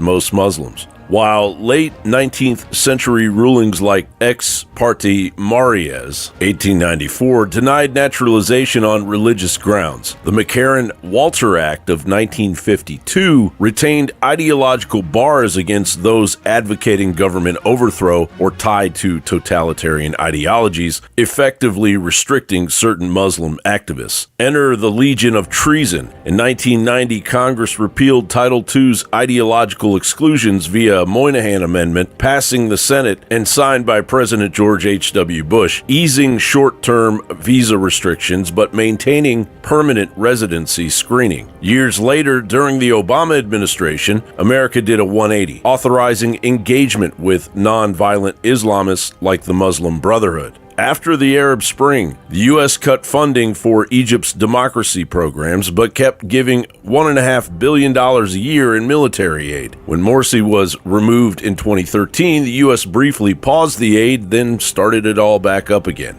After rebels led by former al-Qaeda commander Ahmed al-Sharaa, aka Abu Muhammad al-Jilani, toppled Assad in December of 2024, the U.S. quickly embraced the change. Biden lifted al-Sharaa's $10 million bounty. The U.S. is now engaging Syria's new leader at the UN and with top officials, betting on his promises of elections and stability to counter Iran and ISIS, despite his jihadist past. And despite the overall goal of Islam clearly on the jihadist warpath of global conquest. We take the jizya from the non-Muslims, the combatants, the enemies of Allah and His Rasul, sallallahu alayhi wasallam. We're taking in exchange for your blood, for your life. Do you understand? We're taking it in exchange for your blood, for your life. It is time for us to stop calling Islam a religion. It is a civilization that governs every aspect of your life. And most importantly for us in the U.S., it is a civilization that is duty-bound, according to the Quran, to install Sharia law worldwide. Thomas Jefferson would not be pleased. John Bound reporting for InfoWars. Yeah, how about that report? I thought that was another one that was a good report from John Bound. And yeah, Islam is going to attempt to take over. Personally, I don't think they'll have time, but you can see why many people do think that after that report and Mamdani being elected and so many other Islamists, so many other Muslims being elected to positions of power. So something to definitely take note of and be concerned about for sure. Universal basic income making slavery great again. Isn't that nice? This is written by somebody named Dr. David Bell. He says, I once worked in communities supported mainly through a form of universal basic income. Most money was received from the government for no or token work or from mining royalties, where others worked digging on the community's lands. There were walls black and heaving with cockroaches while children slept with dogs on stained mattresses below and babies covered head to toe in pustular scabies while mothers complained about a sore back. This was not universal, but not uncommon. Other communities that stood out as strong and healthy people working hard for a living, particularly in roles that reflected their culture, a very different economy. Men once who worked hard to support families lose the reason to do so when it makes no real difference. When the basics of life and leisure are equally available to those who work for them and those who do nothing. This is not a political issue, just a human behavioral and psychological one. Removing the need to work and the dignity that striving and succeeding brings, especially for one's family, leads to inaction, loss of interest in the world, a loss of role, loss of dignity, and depression. This is dampened by alcohol or drugs. Wives and children suffer by being beaten up by the drunk, frustrated, and drug-addled men. Having too frequently drunk parents ensures children are malnourished and aimless. This is not theoretical. It's seen all over the world where people of one culture are overrun by those of another and confined to subservience, economic and societal irrelevance, and handouts. Some people and communities break out of it, usually by finding ways to grow their local economy and achieve some form of self-governance and self-reliance. Breaking out is not common and requires an opportunity, the possibility to do so. Our brave new technocratic world. So this is going on here, talking about how they're going to attempt to use a universal basic income to replace people, to replace people's incomes when they lose it for whatever reason. Job being phased out due to AI or whatever. So anyway, you can see how that's going to be a very, very bad step if we go down that road, and obviously people are trying to make that happen. You know, I've heard Elon Musk even talk about it, so I think it's a bad idea. But yeah, you can see how it gives people no reason to continue, you know, achieving things and doing things that make the world a better place, and indeed making slavery great again is what a UBI would definitely do. So I just thought I would point that out. That's a dailyskeptic.org article. And then this one from Slay News. UK police warn pastor that he may be investigated for hate speech over a Bible verse on his camper. So he's got John 3:16 emblazoned on the back of his camper here. A church leader in the UK say that police warned him he may face a criminal investigation because a Bible verse displayed on the back of his camper van could be treated as, quote, hate speech. Yeah, I guess the devil would hate it, wouldn't he? This story is yet another chilling example of how far Britain's crackdown on religious expression has gone. Pastor Mick Fleming, 59, who runs an independent church and anti-poverty charity in Brunley, said he was approached by a police officer at a gas station on October 27. The officer warned Fleming that the scripture on his vehicle might be considered hateful in the wrong context. The verse was John 3:16, one of the most widely known and quoted passages in the Christian faith. For God so loved the world that he gave his only Son, that everyone who believes in him may not perish, but may have eternal life. According to Fleming, the officer tapped him on the shoulder and quietly issued the warning. He was a really nice guy, wasn't nasty or anything, and he said, a bit of advice, the writing could be seen as hate speech in the wrong context. I'm just giving you a heads up, Fleming said. The officer allegedly cautioned him that if anyone complained, police would, quote, investigate, and he could end up in trouble. Fleming said the exchange left him stunned. I don't know how he would be, personally. I just thought, wow, I just wondered what people thought. Where have we moved to as a country where a bit of Christian scripture on the back of a van can be seen as hateful or spiteful? Well, that's exactly why, because it's Christian scripture. And again, the devil hates that. I'm just adding my 2 cents here. Maybe society is moving to a place where they don't want faith-based people sat around a table in discussion with them. If, for me, it's an integral message of how real change is possible. Fleming, who now lives in the van after giving up his belongings, posted a video describing the encounter and asked viewers for their thoughts. He says he refuses to remove the verse. I'm not going to change it, he said, insisting that the scripture is not spiteful or hateful. Online commenters overwhelmingly defended him. One wrote, there's nothing wrong with the sign. It's all positive, so I don't get why that's a problem. It's not offensive in the slightest. Yes, well, again, it is if you are a demon. Trump has come out, and Trump tends to do what he says he's going to do. He's very serious about things. The United States cannot stand by while such atrocities are happening in Nigeria and numerous other countries. It's not only Nigeria, it's all over. We stand ready, willing, and able to save our great Christian population around the world. This is not going to happen. The killing of Christians is not going to happen. And that's the religion of peace. The entire purpose of Islam, according to all Islamic doctrine, is to ensure that there is an Islamic state throughout the entire world called a caliphate, and under that, Sharia or Islamic law is the law of the land. That's it. Islam breaks the entire world into two parts. The Dar al-Islam, where Sharia is the law of the land, and the Dar al-Harb, the house or abode of war, where there is not Sharia as the law of the land. The function of Islam is to eliminate the Dar al-Harb until the entire world is a Dar al-Islam. And the vehicle to do that is called what? Jihad, which in 100% of all published Islamic law is only defined as warfare against non-Muslims. It is the government's fault, isn't it? They took away stop and search because of woke. They actually stopped policing the dealing and possession of psychosis-inducing drugs within certain communities because of woke. They leave our borders wide open, enabling foreign cartels to run organised crime leading to violence on our streets, from snatchings to muggings to stabbings, because of woke.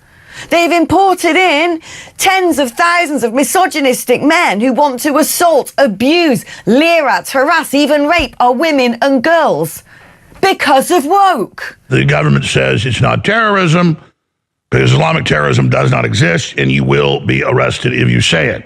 Arresting you on suspicion of improper use of the electronic communications network. What? Over 12,000 people per year are arrested in the UK because of their social media posts. That's over 1,000 people per month detained and questioned because they're believed to have caused distress, offence, annoyance, or anxiety, not even necessarily to a specific victim, but it can be to society at large.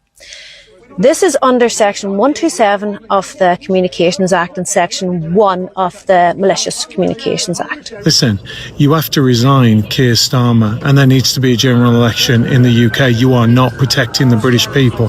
How many people have to die? How many innocent Britons have to die before you'll get your shit together? So Keir Starmer has said it's deeply concerning what happened in Huntingdon, Cambridgeshire on the train tonight, where 9 people are fighting for their life. Deeply concerning, is it? Not disgusting, not outrageous, not this shouldn't be happening. And the problem that you've got is when you're a psychopath, for whatever reason, you as an innocent person don't have to do anything to wind them up and find yourself stabbed in the head. Normally, if you get into a fight, some kind of altercation, what it means is you've had some kind of row. So you're prepared for some kind of row, or road rage row, where that person might jump out the car for a fight, but you know what's coming. But if you're just a psychopath, you don't have to wind them up. They're already wound up. Of course, your Home Secretary, this lady Mahmoud, doesn't want you to comment and speculate on the matter. Well, excuse me, it kind of looks like the real racists in the UK are Muslim people who hate white Christians, who want to stab them in these kinds of horrific attacks. You don't see white people doing this. As the Quran says, God does not burden any soul with more than it can bear. We hope that you have a blessed and fulfilling Ramadan. Peace be upon you all. As we've taken over the country, officially England's over. Allahu Akbar. A man has just been charged with murdering a woman who is let out of jail early by Keir Starmer under his early release scheme. He's let out 38,000 criminals and he's planning to let out 10,000 more. When he started this, he was warned by MI5, by the National Crime Agency, by the heads of our police forces that he was going to endanger the public. But he did it anyway. Keir Starmer has unleashed a crime wave on our streets, and people are already feeling the terrible consequences. You're supposed to let them stab you. This is all done on purpose. Yep, it's all being done on purpose. That's exactly right. Fits in really well with this article from Slay News. And you'll note That video had a clip of noted Islamist/Muslim King Charles III, of which that's something Tim Cohen talks about, that Charles is indeed a Muslim. So I have no idea if he is or not, but he did have lots of good things to say about the Quran and wishing people the best during Ramadan, didn't he? So anyway, I just wanted to mention that and show that video. I know both videos tonight had to do with Islam, but it is pretty key, especially this week, having Mandani being elected in New York City. So I just wanted to bring your attention to those things, and we will continue on. I had to give my voice a little bit of a break. I'm not used to talking for 2 hours straight, so that's what's going on there. So my apologies. All right, so WNG.org. This is maybe, hopefully, going to be old news soon, but in case you're flying or know people that are flying regularly, FAA flight cuts hit airports, causing travel headaches. Hopefully this won't last for too much longer, if indeed the government has been reopened, as we reported at the beginning of the show tonight, where it looked like they did come to an agreement and it will open up possibly midweek. So we will see. The FAA on Friday began phasing in domestic flight cuts from 40 major airports due to the ongoing government shutdown.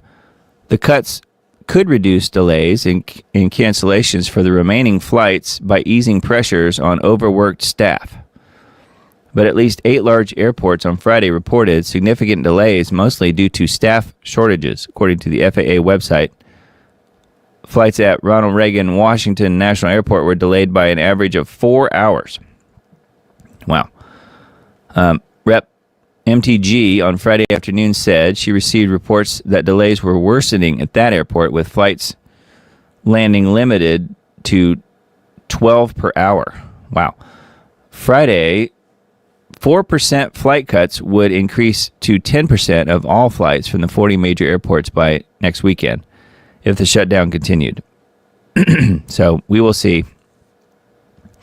Why were international flights not part of the cuts? The United States didn't want to harm agreements with international transportation partners. Some countries would retaliate by cutting American flights for the long term if the U.S. had cut theirs. So that makes sense. So it apparently didn't really affect international flights much, but domestic flights for sure. So just something to keep in mind if you happen to be traveling or have loved ones who travel a lot. And we have that a lot in this family as far as people traveling. So just something to keep in mind. And people in my family know very much what's happening and are making plans accordingly. So instead of going 2 hours to the airport, 2 hours earlier to the airport like normal, with a regular flight, you might want to build in an extra couple hours or more. So one other article here on this same site, WNG.org. UPS identifies crew killed in Louisville plane crash. One of the few pictures that I've seen from the ground in the aftermath. Now, I don't know what we're looking at here exactly. Possibly parts to one of the buildings that got torched by the plane catching fire. In a post on social media Saturday, Mayor Craig Greenberg of Louisville said the death toll in Tuesday's UPS airplane crash had risen to 14 after a victim died in the hospital on Friday. Based on the number of missing persons reported, Greenberg said officials did not expect the number of dead to increase any further. So that's good. But still, 14, wow. He added that officials would release the names of victims after the Jefferson County coroner finished confirming their identities. So I think it was 3 people in the plane, so the other 11 were on the ground. UPS released the names of the 3 employees who died in the airplane crash on Tuesday. Captain Richard Wartenberg, First Officer Lee Truitt, and International Relief Officer Captain Dana Diamond were killed when their UPS cargo plane went down shortly after takeoff. And no relation, by the way. But yeah, aircraft crashed into a petroleum recycling plant and an auto parts business, starting a blaze with a half-mile radius. The death toll on Thursday rose to 13 people, including the crew. And then now one other person has died in the hospital. So, wow. Really, really sad. And any further information comes out, I will certainly let you guys know. And then this is the official, gee, we're sorry it happened thing from UPS.com. Says, out of an abundance of caution in the interest of safety, we have made the decision to temporarily ground our MD-11 fleet. MD-11s are approximately 9% of the UPS Airlines fleet. The grounding is effective immediately. So what I don't know is if these are Boeing. I'm assuming they're probably Boeing planes. So I wonder if the issue is something with that one plane or something, bigger. I don't know. But it is interesting for sure, and hopefully we'll hear more about that soon. But they're going to have to do their investigation. So that is the official statement on UPS.com. All right. Leo Hohmann's website and Substack. The website, most recent article is just kind of a boil down here. Christian traditions being pinched between a hostile growing Islamic population and hostile leftist secularism. If you want to see the future of America, just look at Germany. The situation in Germany this Christmas should be a wake-up call to every American city that has a growing Muslim population, along with the Democrats in control of its governing apparatus. And I will say that the town that I live in definitely has that. Nashville is a blue city. It officially is a blue county, although we're only barely in it. But yeah, it has a growing Muslim population, for sure. Although I don't really see it a whole lot where we are, but it is definitely there. If you drive around and look, you definitely notice. Leo's Substack, this is the one article I pulled up from this posting, recent one from just a couple days ago. Trump expands government's use of facial recognition while erasing oversight policy. Department of Homeland Security contracts with controversial tech firm banned from selling its software to law enforcement in Illinois, scooping up personal data on non-citizens and citizens alike. How about that?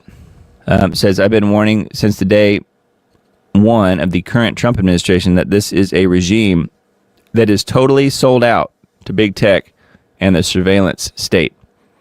Yeah, I completely agree with that. On his first full day in office, January 21st, Trump showed us his first priority was to the expansion of the AI-powered surveillance infrastructure when he invited three of the most data-hungry tech bros to the White House to announce Operation Stargate, to raise $500 billion to blanket the United States with AI data centers. Yeah, and I'm sure he thinks that it means jobs in the short term, but ultimately it will be killing a lot of jobs because it's AI we're talking about here. Then a couple of months later, he signed the Genius Act, another technocratic game changer that lays the groundwork for a digital programmable currency. Genius Act. Now, Trump is making it easier for Homeland Security to scan your likeness and store your personal data for up to 15 years. Biometric Update reports that the Trump administration quietly erased a Department of Homeland Security policy on facial recognition from its public website, while deepening its embrace of the controversial technology, including a multi-million-dollar contract with Clearview AI, a company legally barred from selling its software to law enforcement agencies in Illinois. Wow.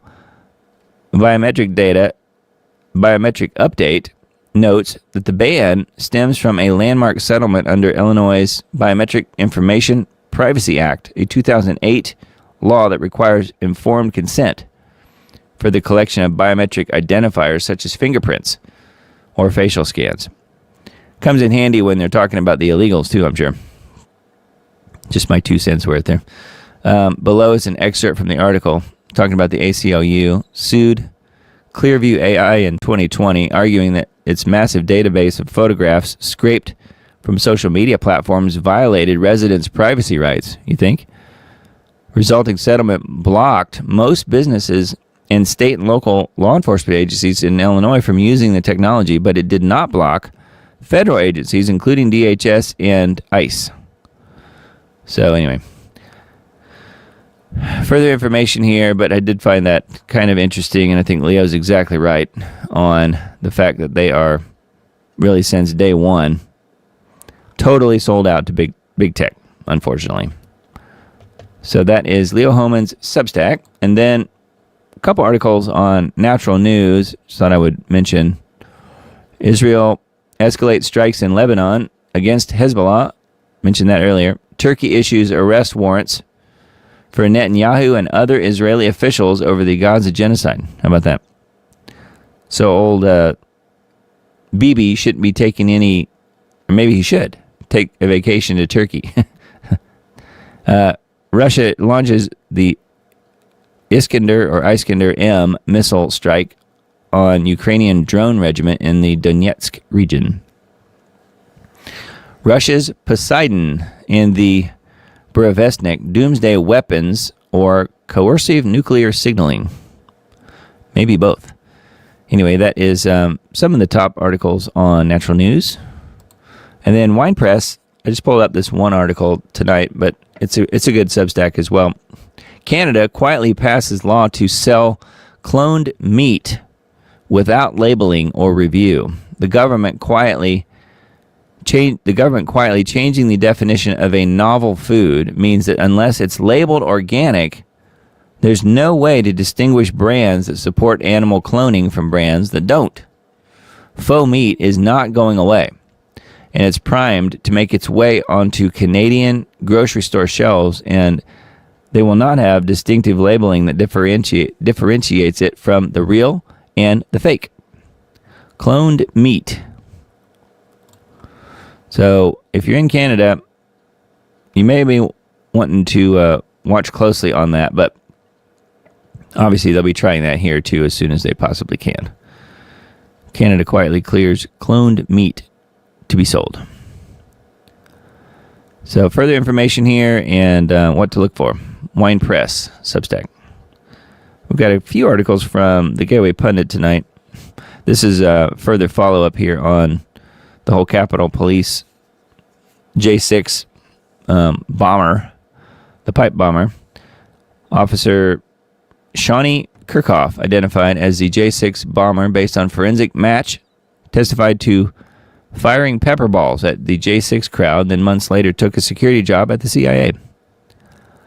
Yeah, some people were saying that she's perhaps at least somewhat autistic and could be roped into doing what she did with the whole pipe bomb thing. I have no idea. But previously reported a mysterious suspect planted 2 pipe bombs at the RNC and DNC headquarters that were safely detonated by a bomb squad on January 6th. So it did work. I wasn't sure. The bombs to me didn't even look real. They looked fake. But they were successfully detonated by a bomb squad on January 6th. Gateway Pundit reported at the time, several times, since January 6th, federal authorities shut down the counting of electoral votes by the U.S. Congress when news broke that, quote, the bombs were found at the RNC and DNC headquarters. But of course it was planted by the Capitol Police, we now know. It was not the J6 protesters storming the building that shut down the counting. It was the news of the pipe bombs. This is significant now that we can confirm that the bombs were planted by a female U.S. Capitol Police officer who later went to work for the CIA. Isn't that nice? Isn't that lovely? The CIA, they love us. Clowns in action. Anyway, that is one of the Gateway Pundit articles. And then this one. At least 10 Senate Democrats expected to vote to advance package of funding bills to reopen the government. So we'll see if the Schumer shutdown is indeed on its last legs. Hopefully it will be. So it seemed to me like they were trying to foment this civil war and keeping the government shut down, having the SNAP benefits people, the 47 million people on SNAP, or whatever the number was, 47 million, start rioting in the blue cities would be a pretty good kickoff to their civil war if that's indeed what they were trying. It's called the Podesta Plan. It's a real thing. Perhaps they have given up on that aspect of it, but I don't know. We'll see. They're talking about reopening the government this week based on this. I thought this one was weird. Again, another Gateway Pundit article says, whoa, naked madman in Los Angeles shot dead after trespassing and breaking Vietnam veteran's legs.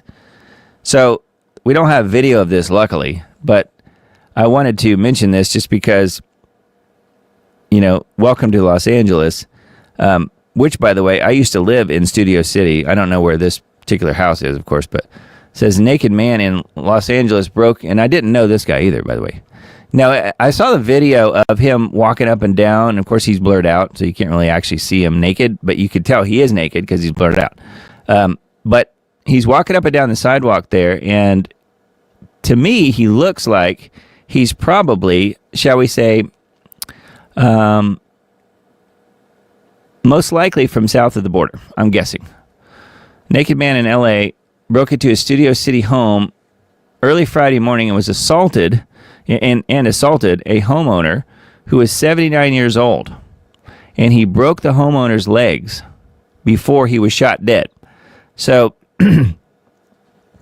this guy breaks into this 79-year-old's house, and the guy that owns the house is he's a veteran, and he, I guess, picks him up and drops him or something and breaks his legs. But what he didn't know was that the guy whose legs just got broken, who was a war vet, was armed. He didn't know that. And the guy who got his legs broken then proceeded to pull out a gun and shoot the guy dead. So I would say that the guy who was naked running around definitely got what he deserved, don't you? 79-year-old, identified as George, who is a Vietnam veteran, found the naked man in front of his home and asked him to leave when the suspect grabbed him and slammed him onto the ground. George fired 3 shots, according to the witnesses. Yeah, so he broke in and basically got shot dead. So I didn't think guns were illegal. I thought guns were illegal in California, but maybe not. Anyway, pretty wild. And yeah, Studio City, I used to live there a long time ago. Ages and ages ago. But there were never any naked people running around. I must say, I never saw one. All right, and then let's see here. InfoWars article, shoot on sight. Latin kings declare war on immigration agents in Chicago. So how about this? News comes as suspect opened fires on Border Patrol during weekend street battles in Windy City. The federal immigration officers have been warned that gang members in the Chicago area are authorized to open fire on them amid surging violence in the sanctuary state of Illinois. So, wow, if it wasn't dangerous already in Illinois, now it's even more so. So, I don't know. Hopefully, nobody's going to get hurt here, but I would imagine it's just a matter of time. So, more information and some other videos embedded here on this particular article, but that is not good news. Yeah, the Latin Kings, assuming is probably a cartel or something. I don't know. Or a gang. Yeah, November 8th, Customs and Border Protection, CBP, received credible information that Latin Kings leadership has authorized a shoot-on-sight directive targeting immigration officers and agents conducting immigration enforcement activities in support of Operation Midway's Blitz in Chicago. So, yeah, Latin Kings. Not a band.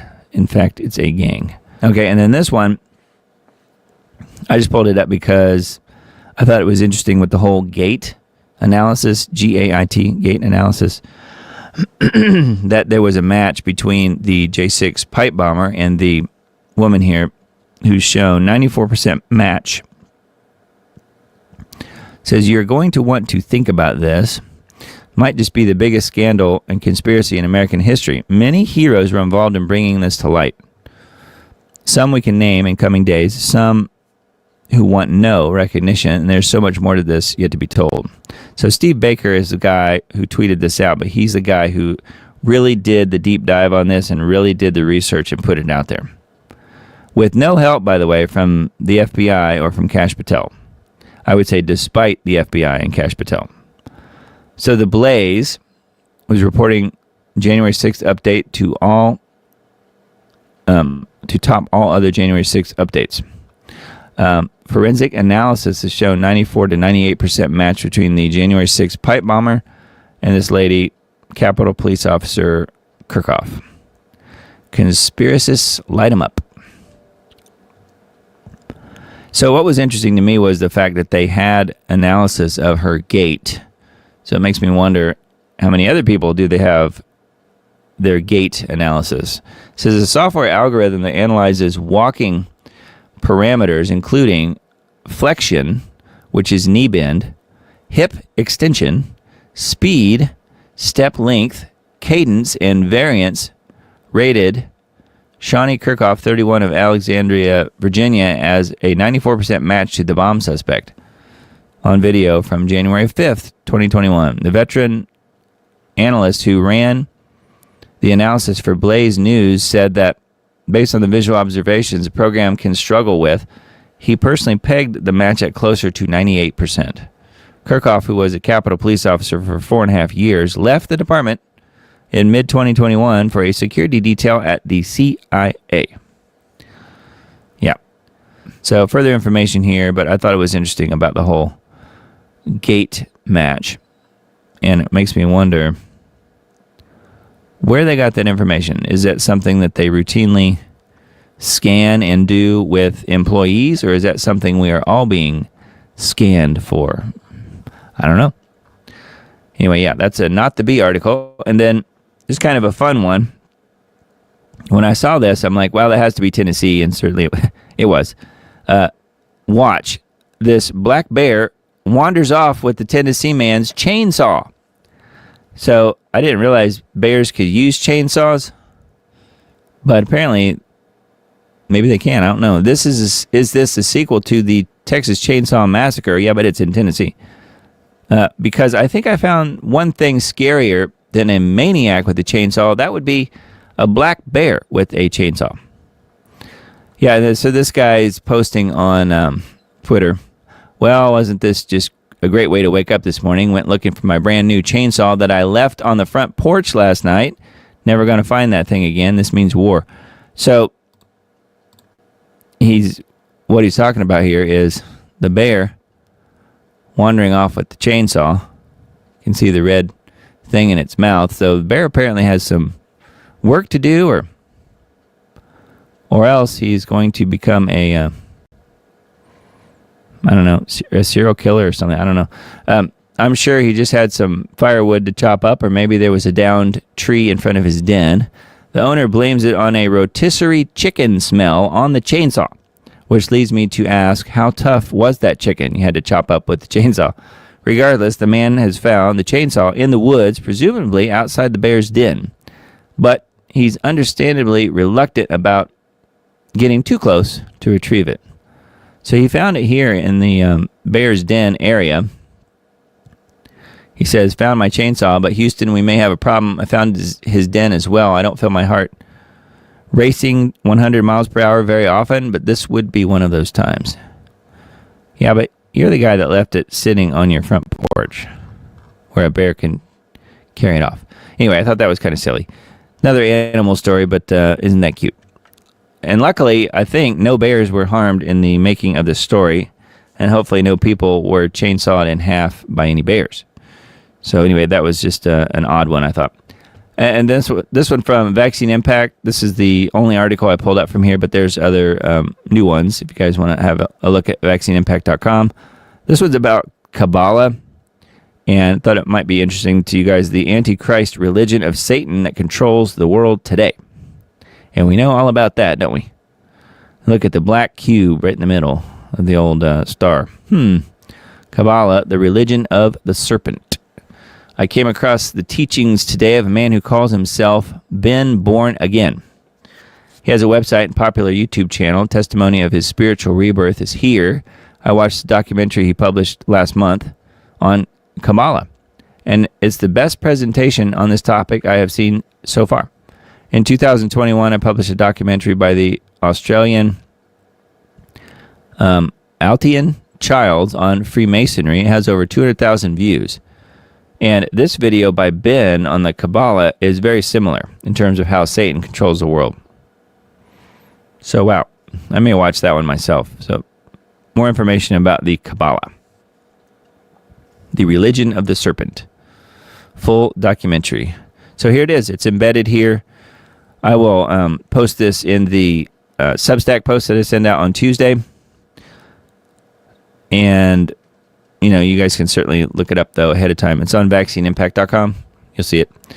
So I thought that was very interesting and, again, something you guys might be interested in. Jesus or Yeshua, what's the real name of the Son of God? I found another video on Ben's YouTube channel, very informative. I have frequently, over the years, received emails and comments from people telling me I'm using the wrong name for Jesus and his actual name is Yeshua.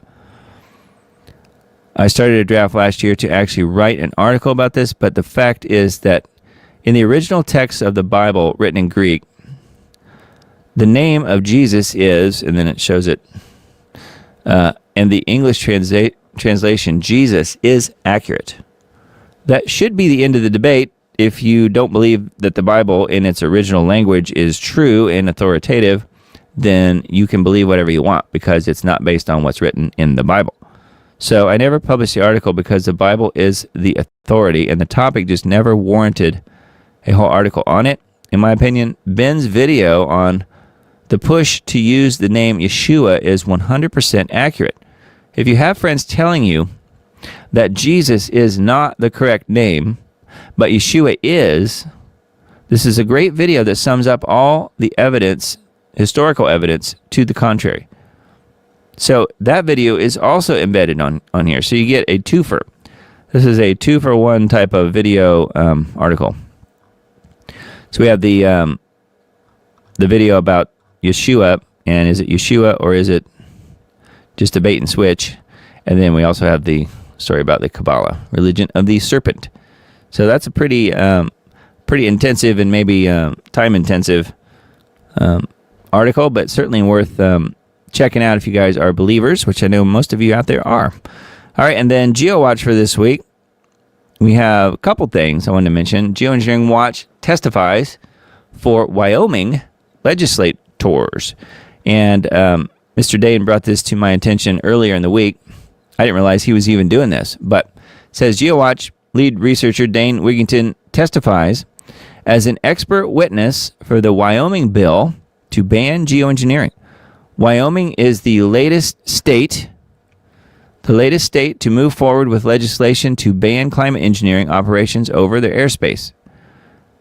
State legislation efforts are now more important than ever as the U.S. government and its various agencies continue to deny the ongoing and expanding climate engineering and weather warfare operations, falsely claiming that we are only seeing condensation or jet exhaust.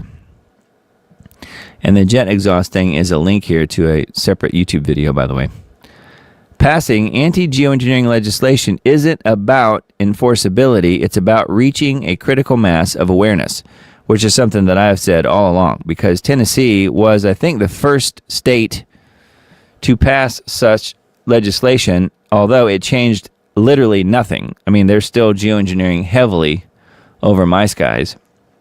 And, it didn't change anything. However, it did raise awareness. More and more people know about it. I have a GeoWatch bumper sticker on the back of my car, and I do get compliments and questions on that. And there are people, you can see people behind you in the rear view mirror looking at the bumper sticker and then looking up and seeing the same trails in the sky. And it really does work. It helps identify what people are seeing in the skies because they never even bothered looking up before for a lot of people. So anyway, there are some interesting pictures here and a video embedded. And then that was published earlier in the week. We put that out on, I think it was, what was that? Maybe Friday. And then GAN, the Global Alert News program for this week, massive chemical cool down. So this is something that we where I live are experiencing right now. It is just within the last, I don't know, less than 24 hours, gotten ridiculously cold out here. Arctic blast put more than 100 million Americans in the deep freeze from the Midwest to the Northeast. Cold records dating back to the 1800s may be broken from Pennsylvania to Florida by a coming Arctic freeze. That's a Washington Post headline. The report goes on to state that portions of Florida will be colder than locations near the Arctic Circle. This isn't nature's creation. Climate engineering, including jet stream manipulation and chemical ice nucleation operations, are the core to this equation. The never-before recorded freak flash blizzard in New Orleans and Florida on January 21st of this year were also a direct result of a completely engineered chemical cool down. I remember when that happened. On the same day as the New Orleans and Florida blizzards, it was above freezing and raining in much of the Arctic Circle, though there was almost no media coverage of the warmth in the far north. Global climate engineering operations are not only creating climate chaos, they are completely contaminating the entire planet. Immediately following a chemical cool down, a rapid rebound to record warmth is scheduled. Yeah, and that seems to happen pretty much every time they do a chemical cool down. It bounces right back up again, and people don't seem to notice. It's really odd. Anyway, that's something I've heard Mr. Dane talk about for a long time. Massive chemical cool down. That is this week's Global Alert News broadcast on GeoWatch, which, by the way, we registered and paid a hefty sum, by the way, for that domain name. Let me just try it out here. We'll just try it live right on this. Right on the program here, geowatch.com for short, GEOWATCH, geowatch.com. Will it work? Here we go. Well, I'll be darned. It does. Now, we purchased that a few days ago, and I can say that Mr. Dane spent a ton of money on getting that. So if you want a really, really good short URL to get people to go to geoengineeringwatch.org, instead of spelling all that out, you can just tell them, just go to geowatch.com. Geowatch.com gets you to the same exact site. So isn't that nice? Thank you, Mr. Dane, for doing that. And then schedule weather for this week, November 15th through the 19th, so coming up. You can see the temperatures rebound. So right now, it's actually cold where I am. It's cold in the east for the most part, but you can see we are going to rebound. And he also told me about this site I'd forgotten about called Climate Reanalyzer, and you can punch in your own specifics here as far as map areas and time periods. Right now I have it set to the next 1 to 3 days in North America, but you can see here what happens. This is right now. So this is, we're seeing average 2 meters temperature anomaly November 9th. So that is literally right now. You can see the dark blue right here over Nashville, which is where I am. That is what I'm experiencing this moment. Now, luckily I'm not outside, but it is very chilly out there.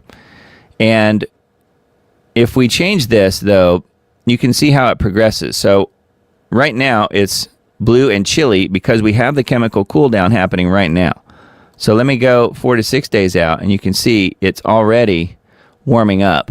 So this is as of November 12th, so 3 days from now. And then a week from now, November 15th, you can see it's right back up to the heat. And then cool out west. So I thought this was a pretty cool website. You can go in here and look at these types of things. It's called Climate Reanalyzer, climatereanalyzer.com. And so what happens is you want to go to where it says Outlook Forecast Maps, and you can click on North America or the whole world or whatever. Like, we'll go to the world here, and you can see next 7 to 10 days, basically the whole of the U.S. is going to be pretty warm. But right now, it is not. You can see, here's the eastern half of the U.S. that's cool. And they do that on purpose by chemical ice nucleating moisture that they bring up from the Gulf. Something we talk about on this show all the time because they do it all the time. They bring up moisture from the Gulf of Mexico, Gulf of America, Gulf of whatever you want to call it, from right here, and they chemically ice nucleate that moisture coming off of the Gulf and using the jet stream, and they cool down the entire eastern half of the U.S. And they do it time and time and time again. So Climate Reanalyzer helps to sort of show that to people. And when you're done showing it to people, you can tell people to go to geowatch.com and go right to our main site here. All right, and then Climate and Economy, top headlines for November 8th. So that was yesterday's. Top headlines, triple whammy of hottest years ever recorded threatens irreversible damage. The UN has warned as the world's nations prepare to meet the COP30 climate summit in Brazil, which we mentioned just a little while ago. King Charles, the soon-to-be Antichrist, is there, as is his son. And yeah, just because you don't like what the UN says or you don't like what Charles says or whatever, doesn't mean you should throw it out. It means that, and they do lie an awful lot, it means that it's far worse than we're even being told. So the Arctic-wide lands and seas north of 60 degrees north. Average temperature in October was the highest on record since 1950. So, Finland, record warmth. Warmest bonfire night on record in the UK. England facing drastic measures due to extreme drought. So again, these are articles from around the world. Sweeping thunderstorms. Boy, we had a heck of a thunderstorm 2 days ago, just on Friday. I think it was Friday afternoon here, and it was like someone switched out a light.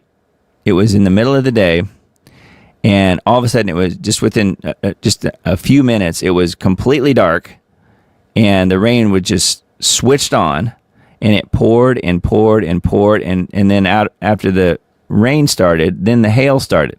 So we had up to 1.5 inch hailstones. I never saw any that big, but I saw quite a few decent sized ones. And then somebody switched it off, and it just turned off, and the sun came back out after, probably about an hour or so, and it was all over. But we had, in that time frame, we had pouring rain, and we had hail that was pretty decent sized, and we had wind gusts over 60 miles an hour, just in that hour or less period, and it was all gone and moved down here. It was wild. I hadn't seen anything like that in quite some time, especially not in November. I was jokingly calling it, yes, it was the November spring thunderstorms, because that's what it seemed like, spring thunderstorms in November. So I think the climate is definitely off the rails, just like Mr. Dane describes. And this site, climateandeconomy.com, helps to prove what he's saying over and over again. So there's lots here, talking about flooding, talking about droughts, talking about pretty much everything that's the result of having global climate engineering programs. climateandeconomy.com. What else we have here? Oh yeah, I wanted to just mention this one briefly. After Mandani's election, Israel 365 Charity Fund launches emergency campaign. So I don't really, I'm not really that concerned with that, but it's funny how they're saying they're launching an emergency after he was elected to mayor.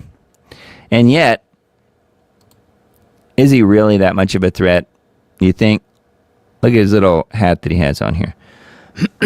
Zoran Kwame Mandani on X. Yeah, is he really that much of a threat to Israel, do you think? He looks like he's getting along pretty well with them, doesn't he? Here he is right here at the table with a tiny hat. So, I don't know. I personally don't think that that guy has necessarily anything bad, negative towards Israel. Otherwise, if you think about it, how would he ever have gotten into power? Do the Muslims love the guy? Yes. Do the Israelis love the guy? Well, there were a lot of Israelis, a lot of Jewish New Yorkers who voted for him, who helped vote him in. And maybe we see why. Perhaps this is why. It's a big club, and we ain't in it. Right? Yeah. All right.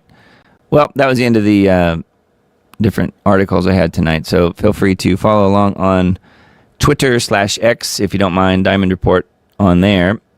And I did replace the logo finally on the Substack. So this is what the Substack looks like. If you happen to want to use the QR code, it's up there in the upper left, but you can just type it into, but it takes you to diamonddisc.substack.com. Please join. It's totally free. Put in your email address there so we can stay in touch, and I can send you all of the links on everything I talked about tonight.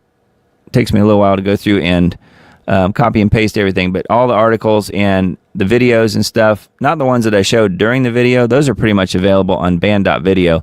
And which, by the way, I wanted to mention, the reason I show Alex videos, InfoWars videos, is because he offers them free. They are free to use, free to air.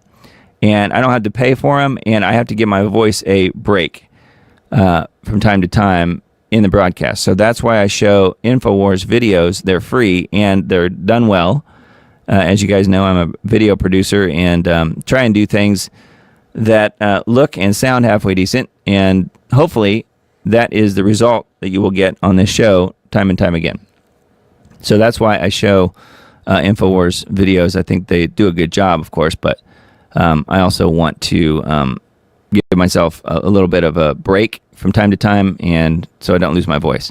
So anyway, Substack is available there, and that is a mechanism that you can help out the financing of this show. This is something that I've got a few people helping me.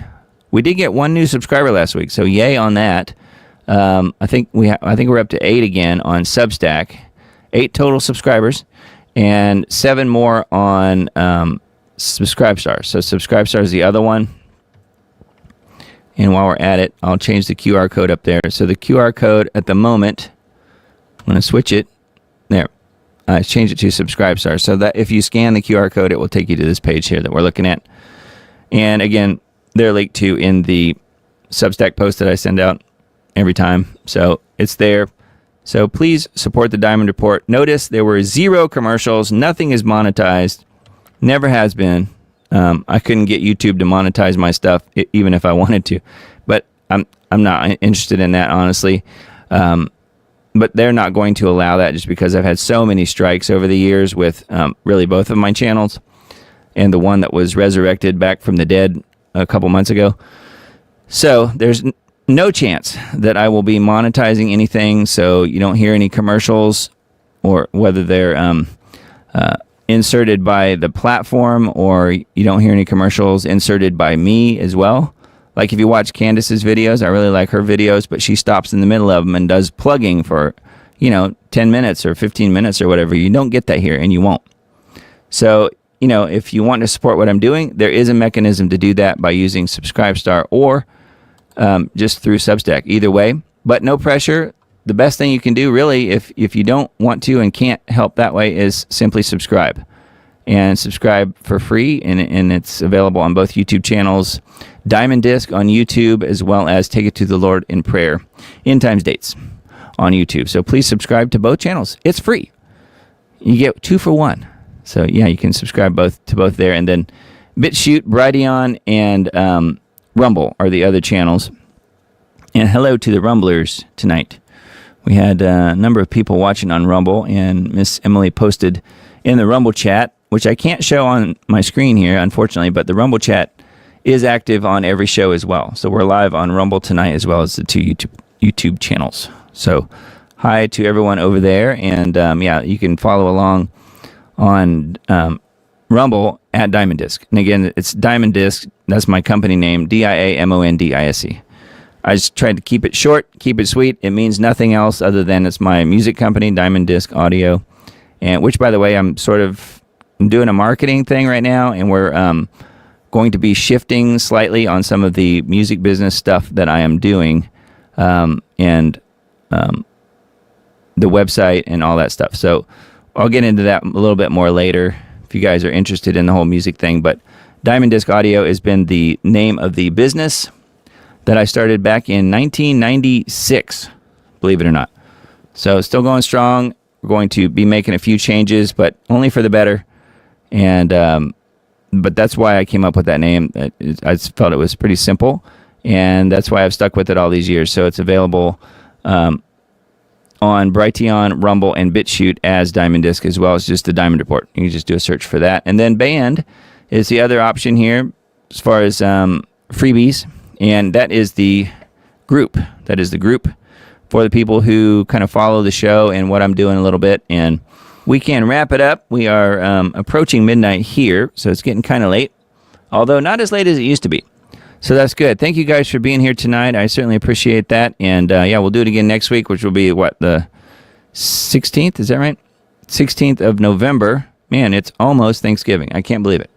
November 16th, 9 p.m. Central Time will be the next Diamond Report, and we will gather again then. I guess we kind of covered most of the news items I was going to bring up tonight. I probably forgot something. I usually do. I think of it after I hang up the live stream, but I'll try and make a note, and we will talk about it next week, whatever it was. So I'm sure there's something.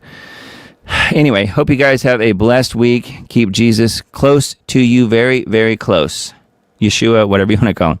Jesus. I call him Jesus. And keep your family close as well. World War III in the works. I don't think that's going away anytime soon. I don't expect it this week, but you just never know. This whole thing with the Middle East and the peace talks and, Israel not really playing along and stuff seems an awful lot like peace and safety, doesn't it? Seems an awful lot like peace and safety, and then sudden destruction comes. So I'm just trying to, whatever that is, trying to mentally prepare for that, because I feel like that is more or less where we are.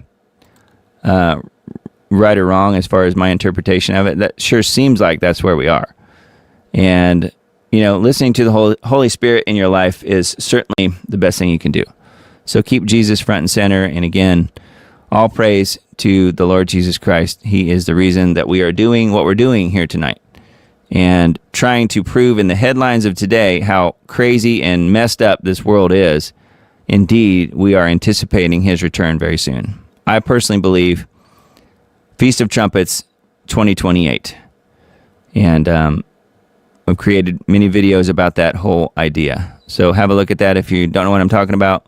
We can talk about it more later. But blessings to you all, and hope you have a really great week. And we will talk again very, very soon.